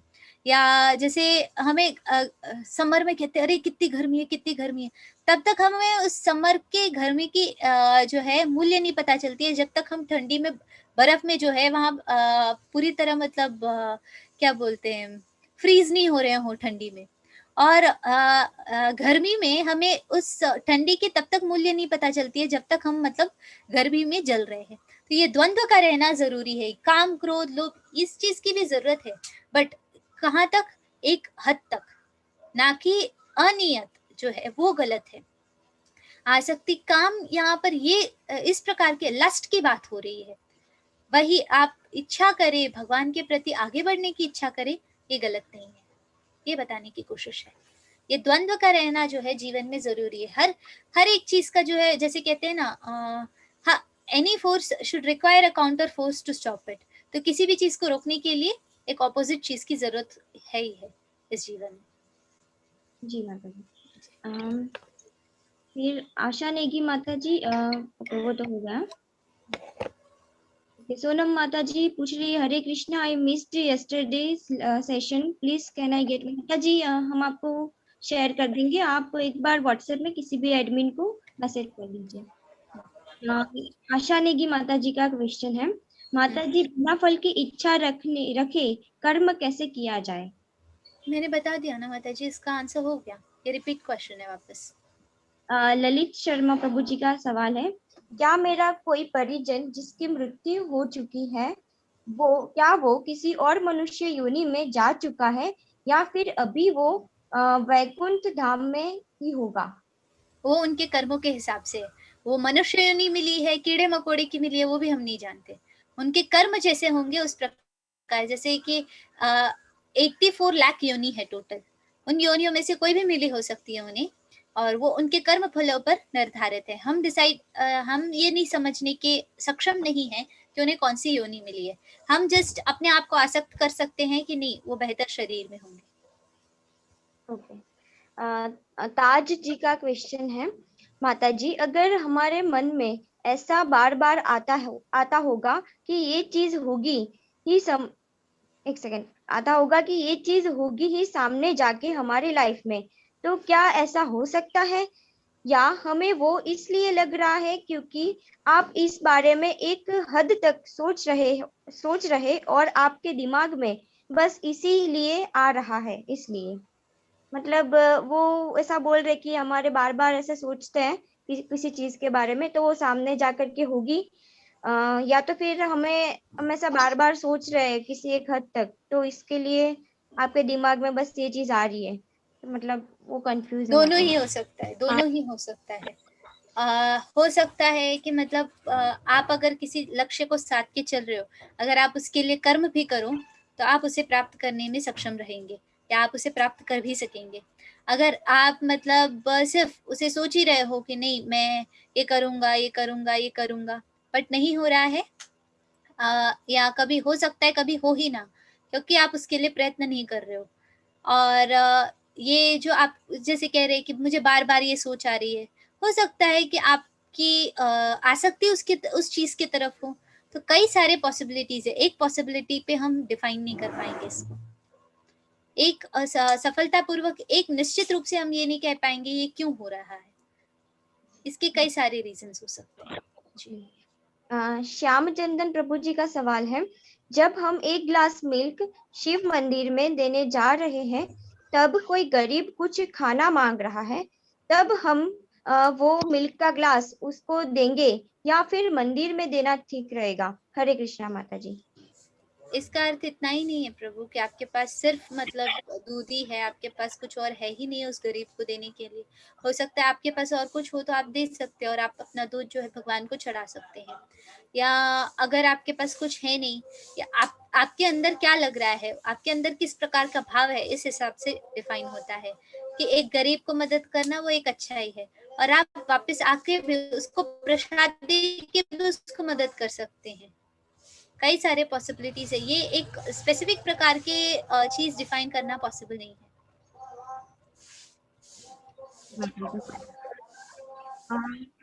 क्या करने से आदमी दोबारा जन्म नहीं लेगा? भक्ति करें, भगवान के शरण में जाएं और भगवान को प्राप्त करें, तो आप जो है कभी वापस से जन्म मृत्यु के चक्र में नहीं बंधेंगे। कार्तिकेय जोशी जी का सवाल है, मांस अंडा का सेवन करने वाला व्यक्ति रजोगुण का है या तमोगुण का? किसका? मांस और अंडे का सेवन करने वाला जो व्यक्ति है। धर्म जी आज के अध्याय से रिलेटेड पहले ले लेते हैं, उसके बाद बाकी तमोगुण एंड ऑल लेते रहेंगे, क्योंकि तमोगुण के ऊपर तो पूरा अध्याय आएगा ना, सतो रजो तमोगुण। गुण से बाहर हो तो ले लीजिए, मतलब आज के अध्याय से रिलेटेड हो तो पहले ले लेंगे। माता जी अब 2 सवाल है और एक सवाल में उन्होंने लिखा है कि आउट ऑफ लेसन है, तो ले ले क्या? ठीक है ले लीजिए, देखते हैं मैं कितना आंसर कर पाऊंगी। Sorry, out of lesson question. Why in ISKCON we call every female Mataji and male Prabhuji? माता जी और प्रभु जी एक एड्रेस करने का तरीका है, जैसे आप बाहर जाते हैं बहन जी या भैया बोलते हैं, उसी प्रकार ये भी है माता जी और प्रभु जी, स्पेसिफिकली इसलिए ताकि कि आप माता जी और प्रभु जी बोल के उन्हें इतना मान दे रहे हैं कि आपके खुद की सोच में भी कोई गलत सोच नहीं आएगी और सामने वाले के अंदर भी कोई गलत सोच नहीं आएगी जी। और एक आउट ऑफ लेसन लग रहा है, लेकिन ले लेते हैं क्या? गुरु के बिना मोक्ष प्राप्ति के मार्ग पर चल नहीं सकते, और सच्चे गुरु की पहचान कैसे करें? जैसे जैसे आप थोड़ा थोड़ा ज्ञान प्राप्त करने की कोशिश करेंगे, जैसे जैसे आप ज्ञान प्राप्त करेंगे, आप जैसे जैसे काबिल हो जाएंगे, खुद भगवान आपके लिए गुरु तैयार कर देंगे, आपको चिंता करने की जरूरत नहीं है उसकी। जैसे जैसे आप आगे बढ़ेंगे, आप खुद समझ सकेंगे कि कौन सा व्यक्ति मेरे गुरु बनने के लिए सही है। ओके जी माता जी। माता जी अब तो चैट के क्वेश्चन नहीं है, अब हम हैंड रेस ले क्या? हाँ ले लीजिए, हम 7:40 तक ले सकते हैं माता जी, उसके बाद मेरे क्लासेस स्टार्ट हो जाएंगे जी। हरे कृष्णा सिमरन माता जी, आप अपने आप को अनम्यूट कर सकते हैं। हरे कृष्णा जी बताइए। आपकी आवाज साफ नहीं आ रही है, थोड़ा जोर से बोलेंगे प्लीज। हरे कृष्णा माता जी। जी माता जी, आपको आवाज आ रही है उनकी? नहीं माता जी, अब नहीं आ रही। हेलो, आपकी आवाज साफ नहीं आ रही है माता जी, आपकी आवाज बहुत धीमी है। आपने अगर ईयरफोन कुछ यूज किया है तो निकाल के बोल सकते हैं आप एक बार। हरे कृष्णा माता जी। यस बताइए। जी अब आवाज आ रही है? हाँ बताइए, बहुत धीरे आ रही है, बताइए। जी मेरे 2 प्रश्न हैं। पहला तो जो आपने 3 बताए हैं भगवान के रूप की, परमात्मा में दिव्य ज्योति और जो हमारे सुप्रीम गॉड। तो बेसिकली जब मैं कल पढ़ रही थी सेकंड श्लोक में लिखा हुआ था कि अल्टीमेट ट्रुथ मतलब एब्सोल्यूट ट्रुथ का अल्टीमेट कृष्ण जी हैं। तो उसमें हाँ जी, तो 3 स्टेजेस हैं कि पहले ब्राह्मण स्टेज है, फिर परमात्मा स्टेज है। ब्राह्मण स्टेज है, इम्पर्सनल ब्राह्मण या जो कहते हैं ब्रह्म ज्योति, वो दोनों सेम है। परमात्मा है जो अंशज रूप में परमात्मा हम समझ जाएं कि नहीं परमात्मा हमारे अंदर है और हमें गाइड करने के लिए तैयार है, ये अगर समझें ये सेकेंड रियलाइजेशन है। फिर थर्ड और टॉप मोस्ट रियलाइजेशन है भगवान को साकार रूप में समझना। जी तो ब्रह्म ज्योति पर आप थोड़ा इलैबोरेट कर देंगे कि क्या कैसा रियलाइजेशन है? जैसे ब्रह्म ज्योति यानी भगवान की शक्ति या विभूति योग अध्याय में आपको समझ में आएगा, 10वां अध्याय है हमारा, वहां पर जो है हम भगवान की शक्तियों के बारे में समझेंगे। तो वो है रियलाइजेशन ऑफ ब्रह्मन, हम भगवान की शक्तियों के बारे में जान रहे हैं, हम भगवान के प्रकाश के बारे में जान रहे हैं। ब्रह्म ज्योति यानी वो कि मतलब हम भगवान जैसे ब्रह्म ज्योति कहते हैं, मायावादी थ्योरीज भी कहते हैं इसे, जैसे कि मतलब आप एक प्रकाश पे ध्यान केंद्रित करें, वो प्रकाश जो है भगवान का एक रूप है। वो लोग ये मानते हैं कि भगवान का एक रूप नहीं है बल्कि वो एक निराकार रूप है, वो ब्रह्म ज्योति है। वही आप वो बट असलियत में वो ब्रह्म ज्योति है क्या, तो वो भगवान की शक्ति स्वरूप है। तो सबसे पहले स्टेज में आप भगवान की शक्तियों को एक्सेप्ट कर रहे हैं, हाँ नहीं भगवान ऐसे हैं, मैं समझ सकती हूँ भगवान की ही ये शक्ति है, ये एक्सेप्ट करें, ये सबसे पहला स्टेज। उसके बाद जाते जाते जब जैसे जैसे आप ये समझ जाए कि नहीं वही भगवान के अंश रूप में भगवान जो है मेरे शरीर के अंदर भी है, ये सेकेंड स्टेज। उसके बाद थर्ड स्टेज है जहाँ आप खुद भगवान को समझ जाएं, भगवान क्या कहना चाहते हैं, भगवान किस प्रकार के आपसे क्या बोलते हैं इच्छा रख रहे हैं, आप भगवान को प्राप्त करना चाहती हैं, ये सब जो है थर्ड स्टेज अल्टीमेट ट्रुथ, जहाँ पर जो है आप भगवान को प्राप्त करने की कोशिश करेंगे। एक और प्रश्न था मेरा कि जैसे मैं एक स्टूडेंट हूँ, तो जैसे मेरे को गोल सेट करना होता है कि इतने नंबर लाने हैं या फिर ये काम करना है, इसमें इतना अच्छा करना है, तो ये बहुत एक थोड़ा गोल हो गया। तो जैसे आपने बोला था कि हमें कर्म इच्छा नहीं रखनी चाहिए, भगवान को समर्पण करना चाहिए। तो अगर हम जैसे गोल सेट नहीं करेंगे कि हमें ये करना है, आज इतना करना है, इतना करके देना है, तो फिर हम वो मतलब नहीं कर पाएंगे। तो मतलब गोल और इच्छा का अंतर क्या हुआ, मतलब वही बता रही हूँ। एक और काम कर सकते हैं आप, गोल जो सेट कर रहे हैं, गोल सेट करना, इच्छा करना वो अलग चीज है, गोल सेट करना एक अलग चीज है।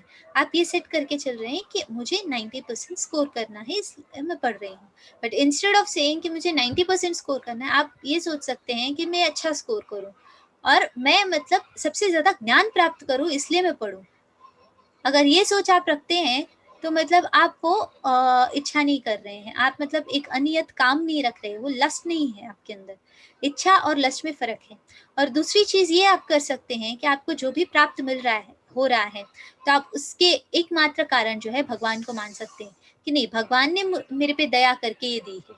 अगर आप ये एक्सेप्ट करते तो भी आप इस चीज से मुक्त हो सकेंगे। जी हरे कृष्ण। लास्ट और इसमें इतना डिफरेंस समझ नहीं आया। माता जी, लस्ट यानी अनियत काम, गलत काम, मतलब आप जैसे कि किसी चीज की इच्छा कर रहे हैं जो गलत है। नहीं, ये जैसे कि आप समझिए पहले दिन पढ़ रहे हैं और कह रहे हैं मुझे कल 99% आनी चाहिए, तो ये लस्ट है, ये अनियत इच्छा है, ये सही नहीं है। भाई आपने पूरा वर्ष आपने मेहनत किया और आप कह रहे हैं कि नहीं मुझे कल 99% आनी चाहिए, तो वो आपकी इच्छा है।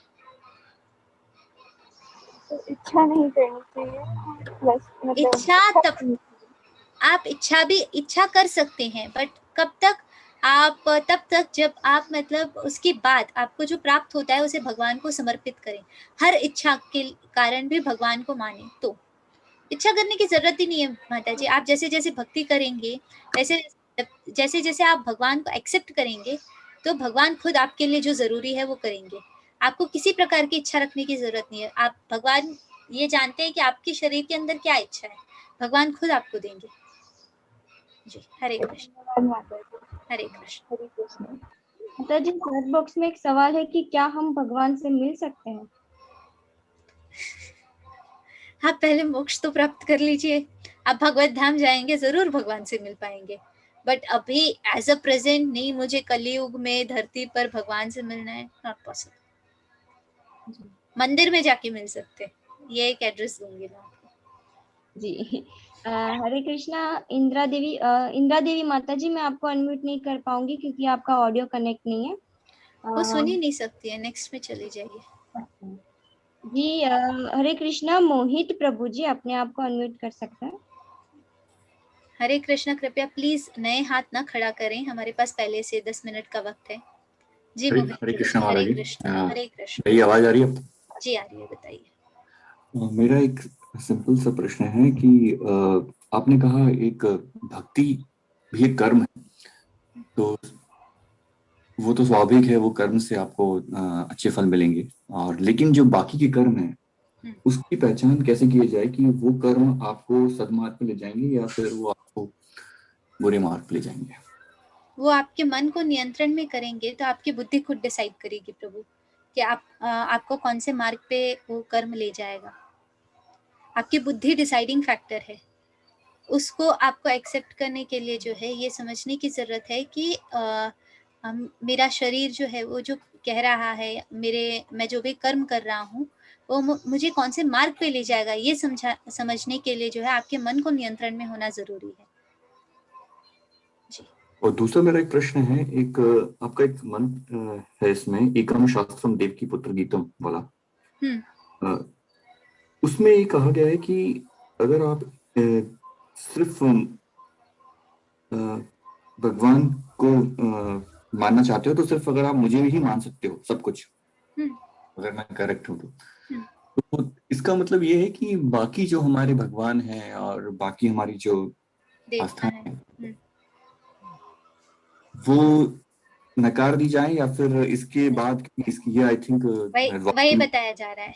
किसी को नकारने के लिए कोई नहीं कह रहा है प्रभु, आपको इतना ही बोला है कि आप जोड़िए और पहले स्टेप पे या सबसे प्रायोरिटी उन्हें दीजिए, भगवान कृष्ण को या भगवान जो श्याम सुंदर रूप है उनको, या जो हम कहते हैं कि भगवान विष्णु मूल रूप, उनको हम लोग इतना ही कह रहे हैं आप प्रायोरिटी दीजिए।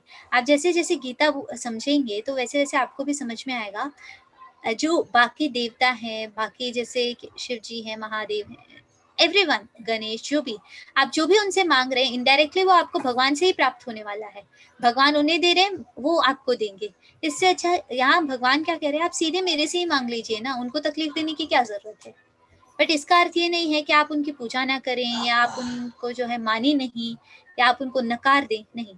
आपको इतना ही कहा जा रहा है कि उनके साथ इनको भी जोड़ दीजिए। हरे कृष्ण जी, धन्यवाद। विनायक रांगा प्रभु जी अपना सवाल पूछ सकते हैं।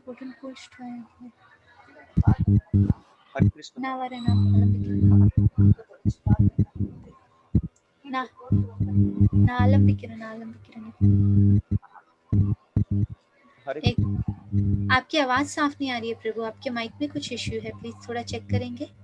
कृष्ण माता। हाँ बताइए। हम नकारात्मक जो लोग हैं तो उनसे कैसे डील कर सकते हैं? नकारात्मक लोगों से डील करने की जरूरत ही नहीं है प्रभु, रियलिटी ये है। एक तो ये है कि मतलब आपको उनके पास जाकर आपको उनसे क्या बोलते हैं, आप उनको समझाने की कोशिश मत कीजिए, वो लोग समझ भी नहीं सकेंगे, उनके अंदर इतने थॉट्स नहीं होते वो समझ सके। मेरे लाइफ में भी बहुत लोग हैं, उनको मतलब आप इतना कोशिश कर सकते हैं कि आप उन्हें समझाएं, बट फिर भी आप अगर वो लोग आपके खिलाफ मतलब नहीं आप जो कह रहे हैं ये गलत है, मैं ये नहीं समझूंगा, वो नहीं समझूंगा, कुछ नहीं कर सकते उनका। वो जब तक खुद मानेंगे नहीं तब तक आप उनका कुछ नहीं कर सकते। नकारात्मक कुछ कहते हैं तो बस दैवेच्छा, भगवान जो चाहे वो हो, इतना ही हमें ये सोचना है। और जो होता है वो भी है कि आप जो कर्म कर रहे हैं उसके लिए आप इंडिपेंडेंट है, बट उसके फल तो आपको भगवान ही प्राप्त कर देने वाले हैं ना। इतने देवेच्छा, जो भगवान चाहे वो होगा, इतना सोच के छोड़ दीजिए उनके पीछे। मतलब टाइम वेस्ट करने से अच्छा आप मतलब 2 माला का जाप कर लीजिए, आपके लिए बेनिफिट है जी। हरे कृष्णा। माता जी चैट बॉक्स में सवाल आए हैं जी। माता जी अपने कर्मों में भक्ति कैसे रखें? हर भक्ति कर्मों में भक्ति क्यों नहीं रख सकते, मैं ये नहीं समझ सकी बिल्कुल भी। आप जो भी कर्म करें इतना ही रखिए कि जो भी कर्म कर रहे हैं आप भगवान के लिए कीजिए, या आप जो भी कर्म कर रहे हैं उन फलों को भगवान को समर्पित कर दीजिए, या आप जो भी कर्म कर रहे हैं उसके वक्त आप करते समय भगवान को सोचिए या भगवान को अपने हृदय में रखिए, तो वो भी भगवान को साथ लेके कर्म करने का ही अर्थ हुआ ना वो। जी जी माता जी। एक और है माता जी, क्या ऐसा पॉसिबल है कि जैसे पहले के टाइम में देव और दानव तपस्या करके भगवान से वरदान प्राप्त करते थे, वैसे क्या इस कलयुग में हो सकता है? आप तपस्या कर सके तो हो सकता है। तपस्या करने के लिए एक तो ये है कि आपको जंगल में जाके नॉर्मली तपस्या करते थे, क्या अभी पॉसिबल है आप जंगल में जाएंगे तो क्या पॉसिबल है आपके लिए करना, ये आप ये सोचिए। दूसरा ये कि मतलब ठीक है यज्ञ करेंगे, यज्ञ करने के लिए इतनी शुद्ध सामग्री आपको मिल सकेगी? इस पूरा पोल्यूटेड है, पूरा का पूरा धरती पोल्यूटेड है, आप शुद्ध सामग्री लाएंगे कैसे? और बड़ी मुश्किल से तो मतलब 1-2 ब्राह्मण मिल जाते हैं जो बिल्कुल अच्छे क्या बोलते हैं अच्छे प्रकार से श्लोक बोल सक रहे हैं, या जो सही प्रकार से विधि विधानों के हिसाब से यज्ञ करा सके, वो बड़ी मुश्किल से मिलते हैं। तो ये भी है कि मतलब अगर मिल जाए तो भी कितने कॉस्ट लगानी पड़ेगी। आप कलयुग में अगर ये सब करने जाएंगे ना, हमारा दिवाला निकल जाएगा प्रभु, इतना गारंटी है। तो आप करना चाहे नहीं करना चाहे वो आप पे है। जी भक्ति को ज्ञान से उत्तम क्यों कहा गया है? भक्ति और अंधभक्ति में क्या अंतर है? भक्ति और अंधभक्ति, वही तो हम लोग कह रहे हैं, अंधभक्ति आपको नहीं करनी है, आप पहले ज्ञान प्राप्त कीजिए उसके बाद भक्ति कीजिए। यहाँ पर कोई आपको ये मना नहीं कर रहा है कि आप भक्ति नहीं कीजिए, आपको ये कह रहे हैं अंधभक्ति नहीं कीजिए। भक्ति जो है एक श्रेष्ठ चीज है कि आप ये समझ सकते हैं कि ज्ञान प्राप्त करने के बाद ही आप भक्ति समझ सकते, भक्ति कर सकेंगे। बिना ज्ञान प्राप्त किए भक्ति करना पॉसिबल नहीं है। आप जो इस प्रकार की भक्ति करें तो भी जो है आपको कुछ नहीं फल प्राप्त होगा। आप ये पहले समझ लीजिए कि क्या सही है क्या गलत है, और ज्ञान प्राप्त कीजिए आप किसके प्रति भक्ति कर रहे हैं, उसके बाद आप कीजिए। इसके बारे में एक एनिमेशन होना चाहिए, आई थिंक बच्चों के पीपीटी में था, मुझे याद नहीं है कौन से पीडीएफ में है, मैं कोशिश करूंगी जिस भी पीडीएफ में है मैं इनकॉर्पोरेट करके आपको दिखाने की। हरे कृष्ण। हरे कृष्णा। हरे कृष्णा। जयेश प्रभु जी अपना सवाल पूछ सकते हैं। यस हरे कृष्णा। हरे कृष्णा प्रभु जी। मैं किससे सवाल करने वाली हूँ माता जी? यहाँ पर कोई मुझे पूछ रहा है कि आप क्वेश्चंस कब पूछेंगी, किसको क्वेश्चंस पूछूंगी? मैं तो किसी को क्वेश्चंस नहीं पूछूंगी, क्विज तो दिया हुआ है आपके पास। ओके माता जी म्यूट नहीं कर पा रहे, हम नेक्स्ट ले ले जी। आई थिंक रिपीटेड है ना कुछ लोग। हेलो यस हरे कृष्णा। हरे कृष्ण माता जी। बताइए। हरे कृष्ण माता जी, अहंकार रहित और आसक्ति रहित जीवन कैसा जीवा जाए? अहंकार रहित और आसक्ति रहित, बहुत ही अच्छा सवाल है प्रभु। इतना समझ लीजिए, अहंकार भी हमारे मन का ही एक रूप है ना। तो हमें सबसे पहले ये जानना है कि हमारे मन को नियंत्रण में करना है। एक बार हमारा मन नियंत्रण में हो जाए, आपको अहंकार भी नहीं रहेगा, आपको आसक्ति भी नहीं रहेगी। मन को नियंत्रण में कर ले तो मन एक बार आपका मित्र हो जाए तो उसके बाद आपको कोई प्रॉब्लम नहीं होगी। क्विज लिंक आपके सबके ग्रुप में सेंड करेंगे प्लीज। रुचा माता जी, कल हुआ था ना क्विज लिंक सेंड? नहीं माता जी। हरे कृष्ण जी। हरे कृष्ण। हरे कृष्ण। हरे कृष्णा। दिलीप मयूरा प्रभु जी अपने आप को अनम्यूट कर सकते हैं।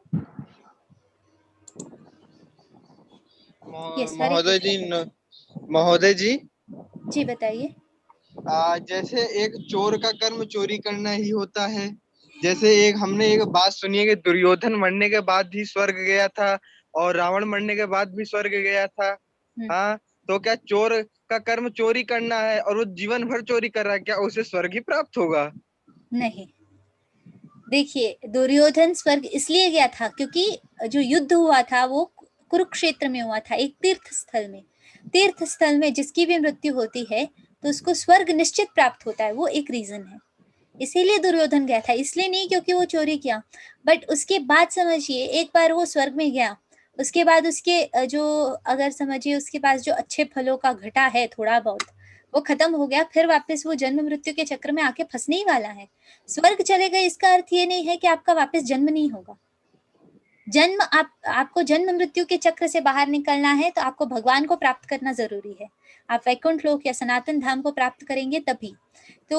और रावण ने उसकी भक्ति के कारण उसको स्वर्ग मिला था, इसलिए नहीं क्योंकि वो मतलब क्या बोलते, उसने कुछ ना कुछ तो।